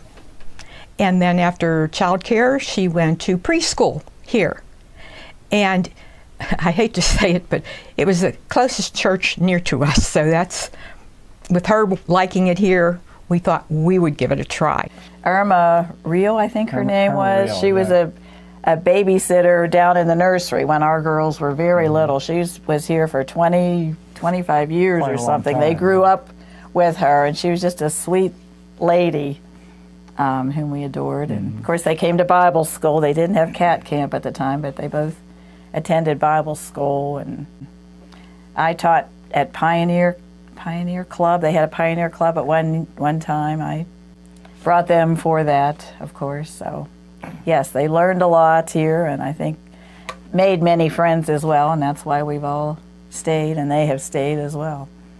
I was on the board back when the preschool was proposed by Dave Smith. And you can call Dave Smith the father of the preschool. I had a Sunday school class. I think they were 3rd graders, and Dave, you had a class of teenagers. One of the little girls working there now used to come to child care. She's not a little girl anymore. She always will be to me. But I can remember her and her brother tearing around the child care rooms. So. It started, I believe they started it in '72. It was just a few days a week and a few hours at the time to see how it would work. Obviously, it's worked very well. And the preschool was run by 3 incredibly well-trained, thoughtful, intelligent women, Georgia Couch, Joan Dawson, and Sandy Anderson, which became so popular that we pulled in people from other churches in the area and eventually had to expand to an annex in McKnight United Methodist Church. One of my favorite ways to be involved and take part in St. Paul's is through the children's ministries. Aaron does such a wonderful job reaching out to everyone and making sure there are so many opportunities for our kids. And as they get older, I enjoy being a part of that and making more opportunities for them possible. Yeah, all the people in youth group are like so nice and so welcoming. We have such a great time on our retreats. There's senior high that I go to, and we have discussions. And once we even went to get ice cream, and they have musicals like the one Elf that's coming up. And we just have a lot of fun, and you really bond together. And I get to do what I love, acting. You know, right now we're in the room where there's so much fun. There's so much energy in this room, and what Tammy does with this group is just amazing. They have so much fun together. And, you know, where else can you show up as an adult act like a 15-year-old, and they not only invite you back, but they give you the opportunity for me to be involved with our kids at the church, and I get the chance to build new relationships with them season after season, and then you get to watch them grow, and then you see them go out, and you see the love that you've given them, they now share with the rest of the world, and that means so much to me. Most importantly, St. Paul's focuses on the children of the church, involving them in choirs, Sunday school, vacation Bible school, cat camp, NOMIC, bridge builders, Anchor, Mid-High, and the list goes on. The youth group has so many fun things to offer, including get-togethers and retreats.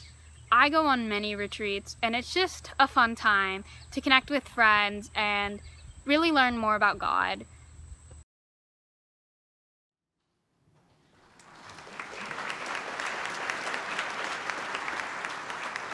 That's amazing to think about. When I watched that video, thinking that the preschool and the childcare had been around since like 1972. Think about how old those first graduating class, how old they are now.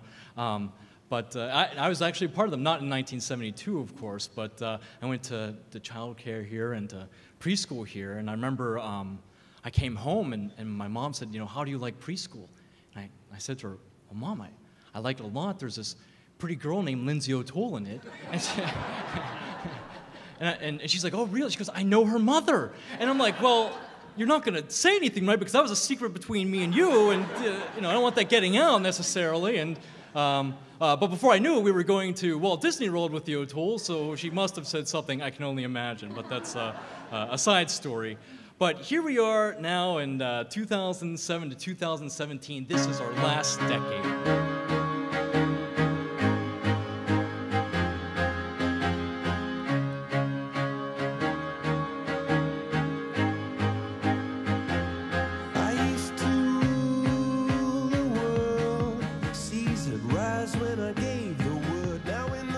Coldplay, Viva La Vida, one of the top songs of 2007. So I actually remember this decade the best, if you can believe it.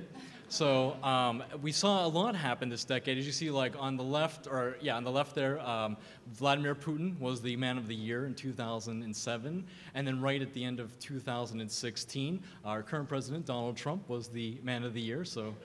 They're still in the news today, actually, ironically enough. So, but we saw a lot happen this year in throughout the world, or not this year, but this decade.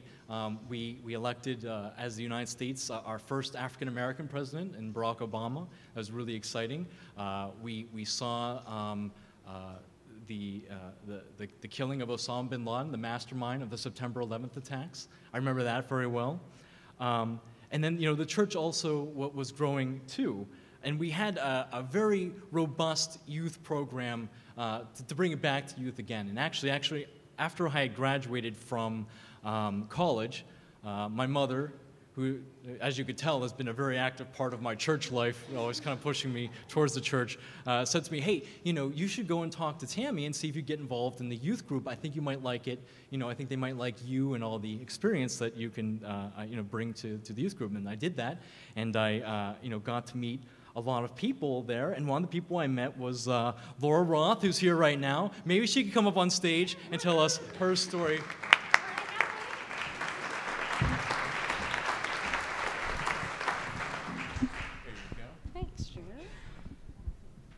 All right, so you're the last person we get to interview today. Yeah, so you're kind of lucky special you. like that. Yeah.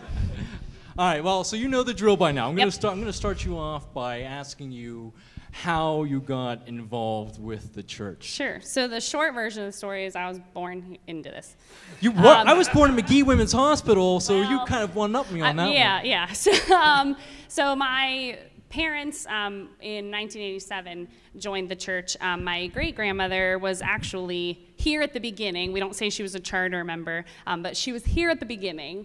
And so my parents in 1987, they only had one child. It was a very sad time for them because it was just my older brother. And they were starting to talk about preschool, and my mom had heard how great St. Paul's preschool was, and she also heard that it was really hard to get in, and if you were a member, they would kind of move you to the top of the pile. So she said to my dad, hey, how do you feel about St. Paul's? And he was like, hey, my grandma went there, cool. And then 2 years later, I showed up. So there you go. I also have to deny that off the top of the bat. We don't move people up here. You know, we're on the up and up, okay? So I don't want anyone to go away thinking bad things. But, you know, as you're standing up here, I'm thinking to myself, you and Rob Campbell have a lot in common in the sense that you both married somebody that was in your youth group. True. The Campbells are not the only St. Paul's power couple.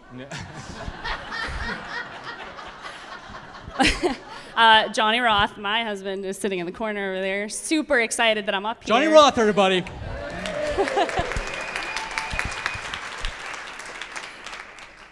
So yeah, we met in youth group. We went to different high schools, so we probably wouldn't have met otherwise.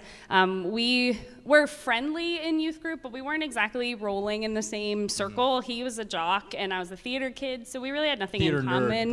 Right. I'm not a nerd. So we didn't have a whole lot in common, but then legend has it that my senior year of high school, Mr. Johnny Roth decided that he wanted to get my attention. So he decided to join the youth choir to get to know me a little bit better. You know, they say actually the way to a woman's heart is through her ear. A little well-known secret. True story. So he was in the youth choir for a whole year. We started dating in that year, and then he promptly quit. So he sealed the deal, and then he was out. He sealed the deal. He had one 3-word solo that he nailed, and here we are. I remember, you know, obviously, when I first met you was in the youth group, or whatever, and I remember, well, first of all, I gotta say, Tammy is awesome. She's killer. Woo! Another blessing in the church. I mean, still around to this day. I mean, and the kids love her. I mean, really, really excellent at what she does. And I remember that we would always play games in the youth group. We played a lot of games. Right. Probably some that Tammy's not so happy about. But one game that was really popular my time in the youth group was Release. And if you're not familiar with the game Release, it's the best way I can think to describe it is it's kind of a combination of hide and seek and tag, but you play it in complete darkness. So it's really safe. Right. And we would play in the church. Now, when you say in the church, I mean, where in the church would you play? Well, the only boundaries were, because when I was in youth group, this section of the church existed, so you were not allowed downstairs, and Ron's office was pretty much out of bounds. Ron's office is always off limits. You just cannot walk in there. Yeah. So, but we would play in complete darkness, and so it resulted in a lot of injuries. And I don't know if you've ever noticed, if you've ever walked through the church in the dark. It's not a very pleasant experience, but the hallway that runs next to the sanctuary, between the sanctuary and the courtyard, when you get to the end of that hallway, the Wesley Hall end of that hallway, there's a brick wall off to the right. In the dark, that wall completely disappears. And so I would say at least 50% of the youth group has run face first, full speed into that brick wall, and we all still love Tammy. And that wasn't just on one occasion. That wasn't one night, oh, we had 50 people run into the wall. This was over the course of years, we're it's still a good game. The kids love it. We're going to keep playing it no matter what. Yep. So, okay, let's go back to you and John. Did you guys go on any dates or any? I mean, really epic dates? Well, so when we first started dating, we were only 16, 17, so there wasn't a whole lot of places for us to go. But the cool thing was both of our dads were super involved here at the church, and they both had keys to the church. So I can hear you all groaning. I'm in the same room. I can hear you. So a lot of times, Saturday afternoons, there wasn't much to do. And so we would take one of our respective fathers' keys, and we'd come on over here, and we'd play basketball in the gym or whatever. And then the one day, we got a really great idea. And we decided that, this church has wheelchairs available for people who need them, and no one was using them on a Saturday afternoon, so we brought them from Wesley Hall in here, and we were doing wheelchair races back and forth. So we have wheelchairs for people who don't need them too. Yeah, so. Yeah. And so what we didn't count on was Ron coming to set up for Saturday night church. And so he came, and we were putting the wheelchairs away, like we almost got away with it. And Ron came, and I've always had a great relationship with Ron. I'm so thankful for him. But he came in, and he said, "Hey, guys, like, what are you doing?" We're like, "Oh, just screwing around, just hanging out." And he said, "Were you playing on the wheelchairs?" And we were like, "Yeah." And he was like, "Okay, well, we're not going to do that anymore." And I was like, "Okay." And that was kind of the end of our church dates. Yeah.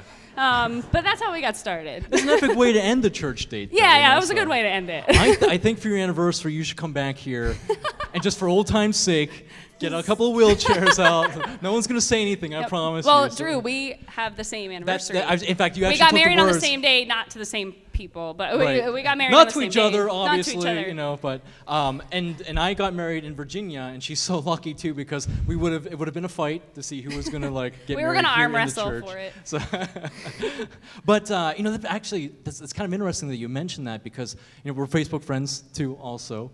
But I noticed that it looked like a lot of your bridesmaids were also members of this church. Yeah. 3 out of 6. So half of my bridesmaids were people that I'd met here at St. Paul. So my 3 very best friends I met here, and my husband I met here. So without St. Paul's, I don't know where I would be, because the 4 most important people in my life came from right here. Right. And so, maybe to sum it up, St. Paul's is like an extended family, And I think that everybody feels that way. So I know I certainly do. Sure. But thank you so much for coming up Thanks, here Drew. and sharing your story. Laura Roth, everybody.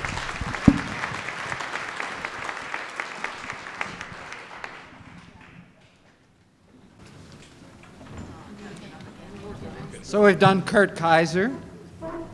We've done Amy Grant and Michael W. Smith. We've heard from Chris Rice. And this evening would not be complete without a Chris Tomlin song.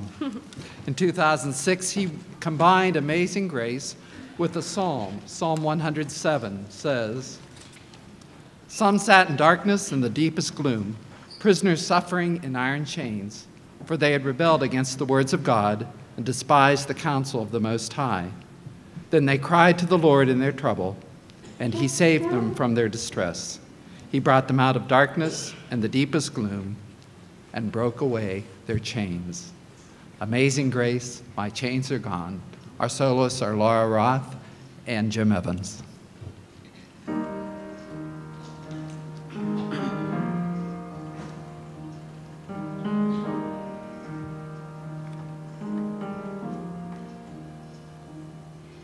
Amazing grace, how sweet the sound that saved a wretch like me.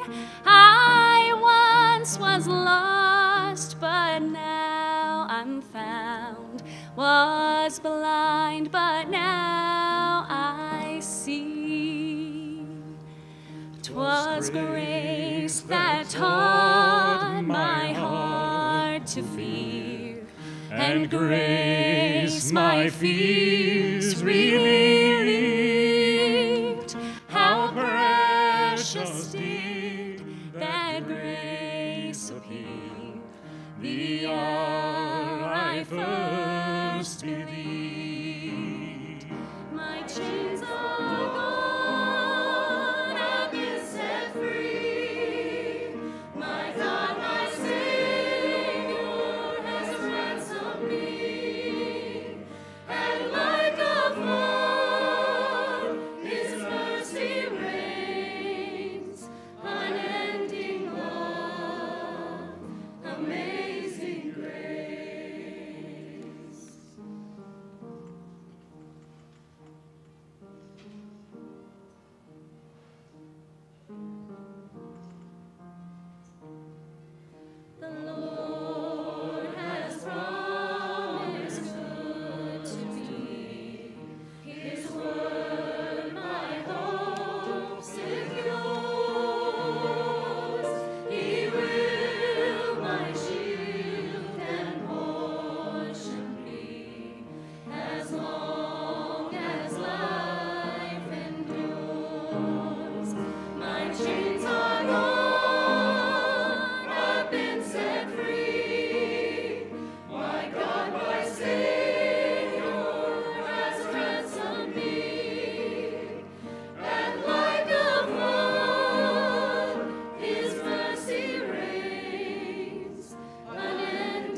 melt like snow.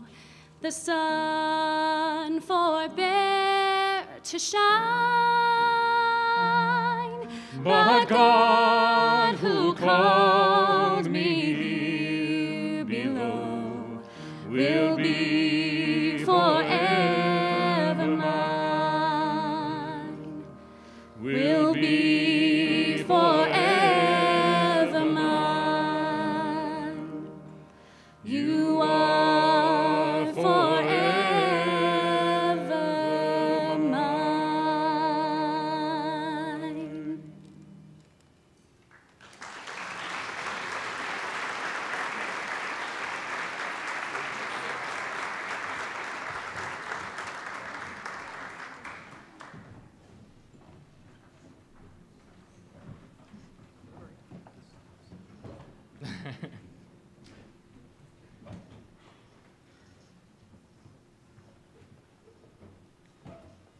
It's sad to think that we finally really come to the end of our program.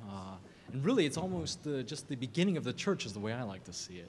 But if you enjoyed tonight and enjoyed all the memories, we actually are selling a coffee table book of the memories throughout the years. I've been told that the order forms are outside in the hallway. The other thing that I need you to do, too, is at each of your tables, we need to find out who the oldest member is. And that person, or not the oldest member, I'm sorry, the person who's been here the longest as a member of the church. And that person gets to take home the vase in the middle of the table. So we're still left with one question, though. And that question is, where do we go in the next 50 years? What's it going to be like?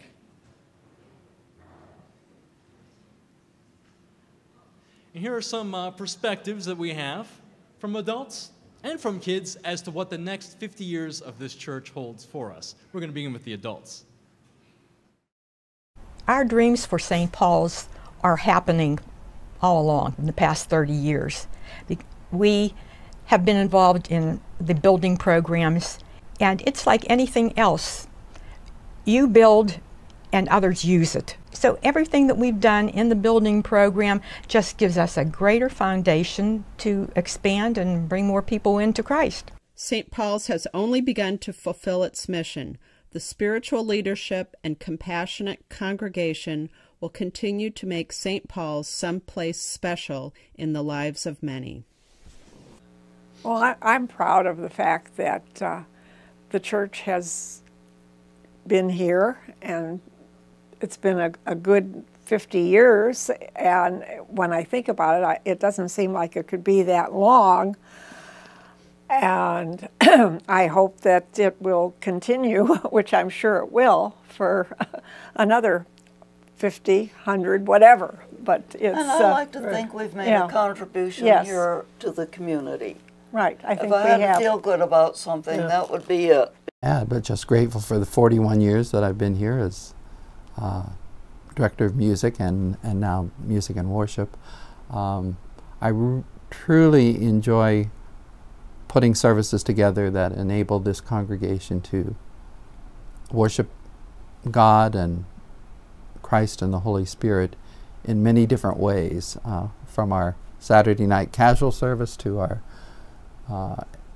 communion service every morning at the early service. We'll have a praise service at coming this fall at 9:30, and what we're going to be calling our classic service at 10:30, which involves a blend of traditional and modern worship. So just keep growing and keep praising the Lord, and we hope the journey continues for many years. It's wonderful to have a confidence and a feeling of pride and a knowledge that St. Paul's will continue to grow and do well and help as many people as we possibly can with open doors and open hearts. Thank you.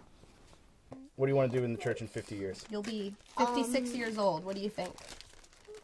Usher. Like, my job is going to be usher one. Absolutely. I'll have to quit. One of the things I love about this church is it's been through different pastors, and we've had different leaders of the church, but the message remains the same, and that's inclusion for everybody.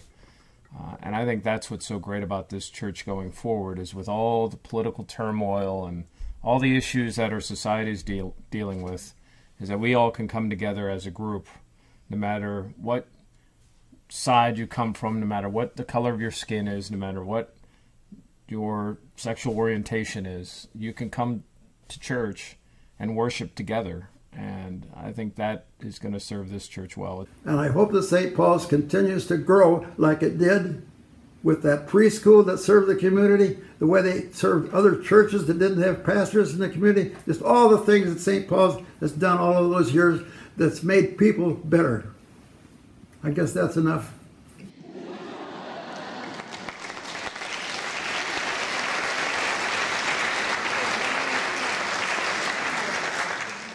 We have a video of the kids, but I think before that, we should bring Erin up here, I think, since she works with kids a lot, if she wants to come up here.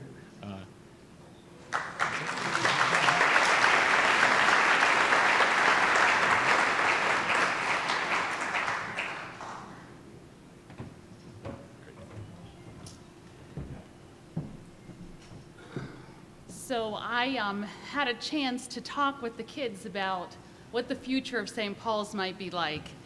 And a few weeks ago, I was talking with a friend here from St. Paul's, because once you become on staff at St. Paul's, all of your friends, all of your family, and everybody you interact with is from St. Paul's.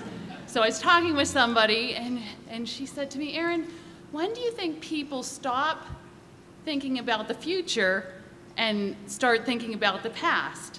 And I said, wow, I never thought of that. I said, my job is always to think about the future. So as I love the past and love the history, I just think the future, the next 50 years will be so amazing and so wonderful. So we were asking the children what they thought St. Paul's might be like in the year 2067. We got lots of responses, which I hope you'll see. But I'd like to invite all the kids who are here, anyone who's here who's under 18, who's currently going to school. And Tammy, you can come up too. After that, then we'll just take a minute. Come on up. Come on, sit on the couch with you for a minute.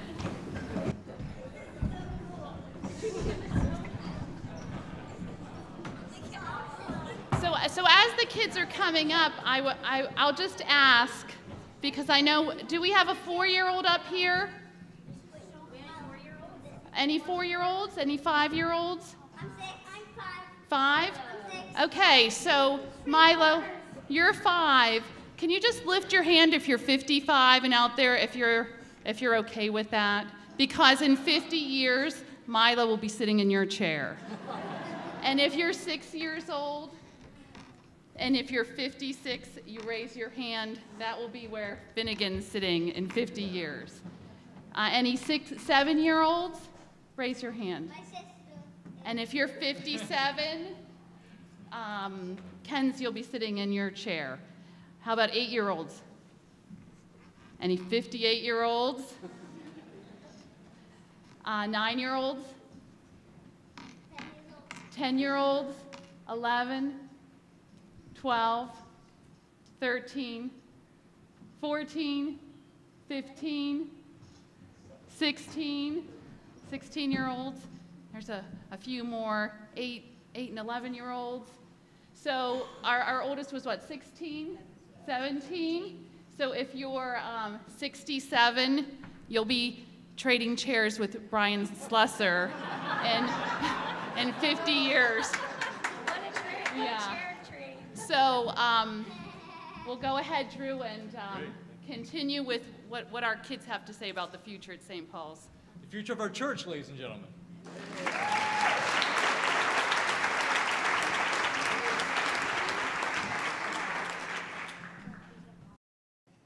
Because some people, they should have like tablets and the pastors like talking back and forth, so they could just sit in bed so the pastor would be up there while doing back and forth. Are people that like have things to do, they can still listen to the message and they can still participate while they're at home. Whenever they want to like meet with the pastor, they could just like video time them, and it would be like actually talking to them. You can also join on to other people while you're there, so you can like join on to your friends, talk to them, talk to the pastors do the message, you do the songs, and the songs would be like down below like showing you. Maybe you could do it from home then. Like just like take a video of your child doing baptism and like send it to the preacher, and then the preacher could put it up on the screen. Or like you could do it like Lexi said with the FaceTime. Yeah, you could do it like in your own house that you don't have to come to the church. Yeah, like if the baby's fussy, you could just like edit it out. So you would just press it and then drag it up to the app, and it would go to him straight away. Somebody could create an iPad with arms. Yeah, or it could be a youth church, or like it would be they'll be hearing the same stuff as the adults, but just in a different way. Just different way, because it's hard to understand some of the words that you're talking about, so they would just like understand the words for you. I think that there would be like a cross right there. Lots of signs of God and stuff. I think they're going to expand it a little bit bigger. I think that you won't have to read it. It'll just like you would put like headphones on, and then it just says it without plugging it into anything. Marriage is always going to be the same. Marriage is always going to be except for the post that you stand on, it's going to be floating in midair. But there could be like the wedding thing upstairs, then like the church down here. The more time goes on, the more time people have been passing the word of God, then it passes around more. And then more people start going to church. Probably a bigger cake. Bigger cakes? Bigger disco balls. My thought is, so the whole point of communion was for you to be baptized with the Holy Spirit, and robots do not have the Holy Spirit in them. So it's probably going to be a living thing. It'll probably be like more like services, and then probably maybe at least like 3 per service. Probably about like 3 days a week. 3 days a week?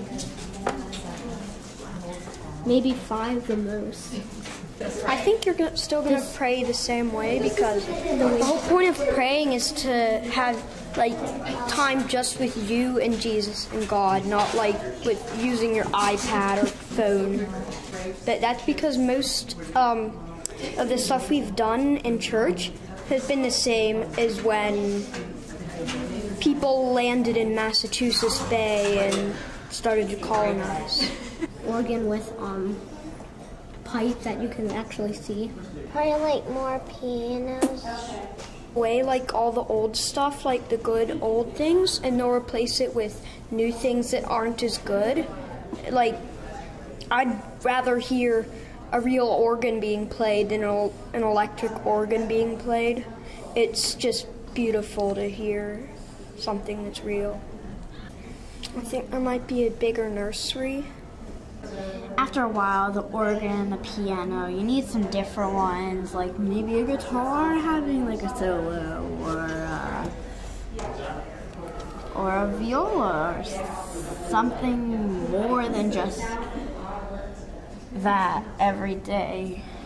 Some days there'll be more, and some days there'll be less, but if you really want a good, like, church thing, they should have an app that you could like press on, and it would have like all the different things, and you can pick which view you want to see it in, so you can be like in the front row while having communion, but you wouldn't have bread, or they could just like send you like a little piece of bread and say a little letter.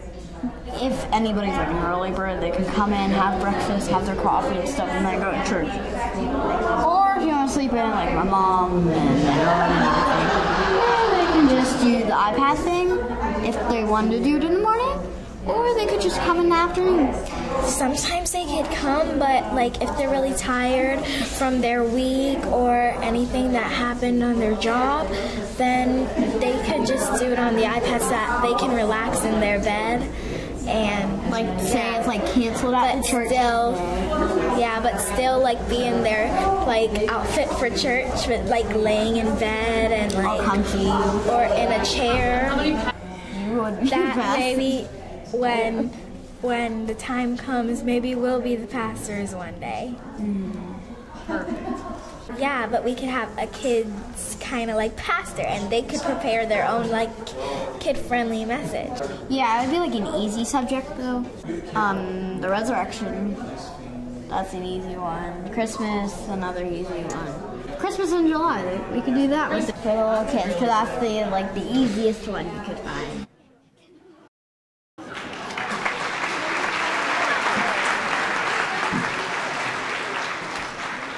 That's the future from the kids' perspective. Thank you.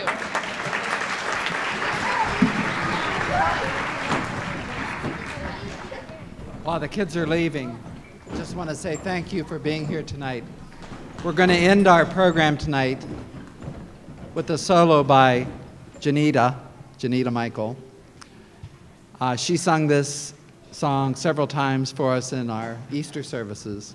And Natalie Sleeth is a wonderful United Methodist woman and composer, and she wrote many wonderful songs. But one of people's favorite hymns in the 1989, that's a new hymnal now, but Hymn of Promise, Janita Michael.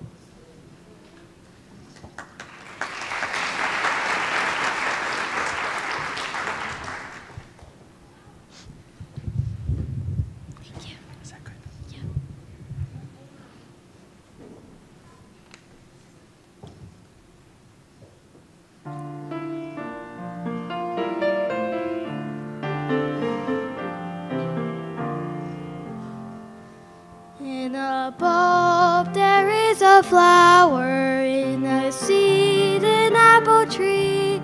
In cuckoos a hidden promise, butterflies will soon be free. In the cold and snowy winter, there's a spring that waits to be unrevealed until the season, something God alone can see. There's a song in every silence, seeking word and melody. There's a dawn in every darkness, bringing hope to you and me. From the past will come the future, and the holds a mystery, unrevealed until it's season, something God alone can see.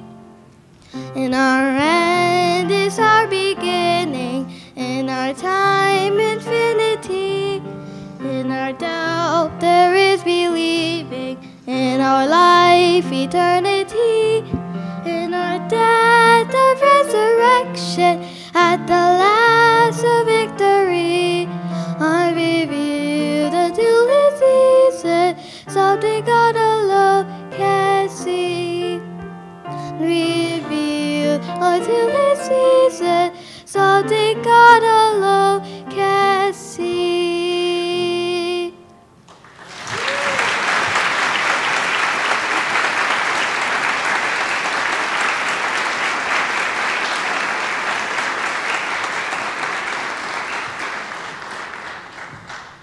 That was our show for tonight, everybody. That was the 50 years of the church history. Don't forget to get your mugs as you're walking out.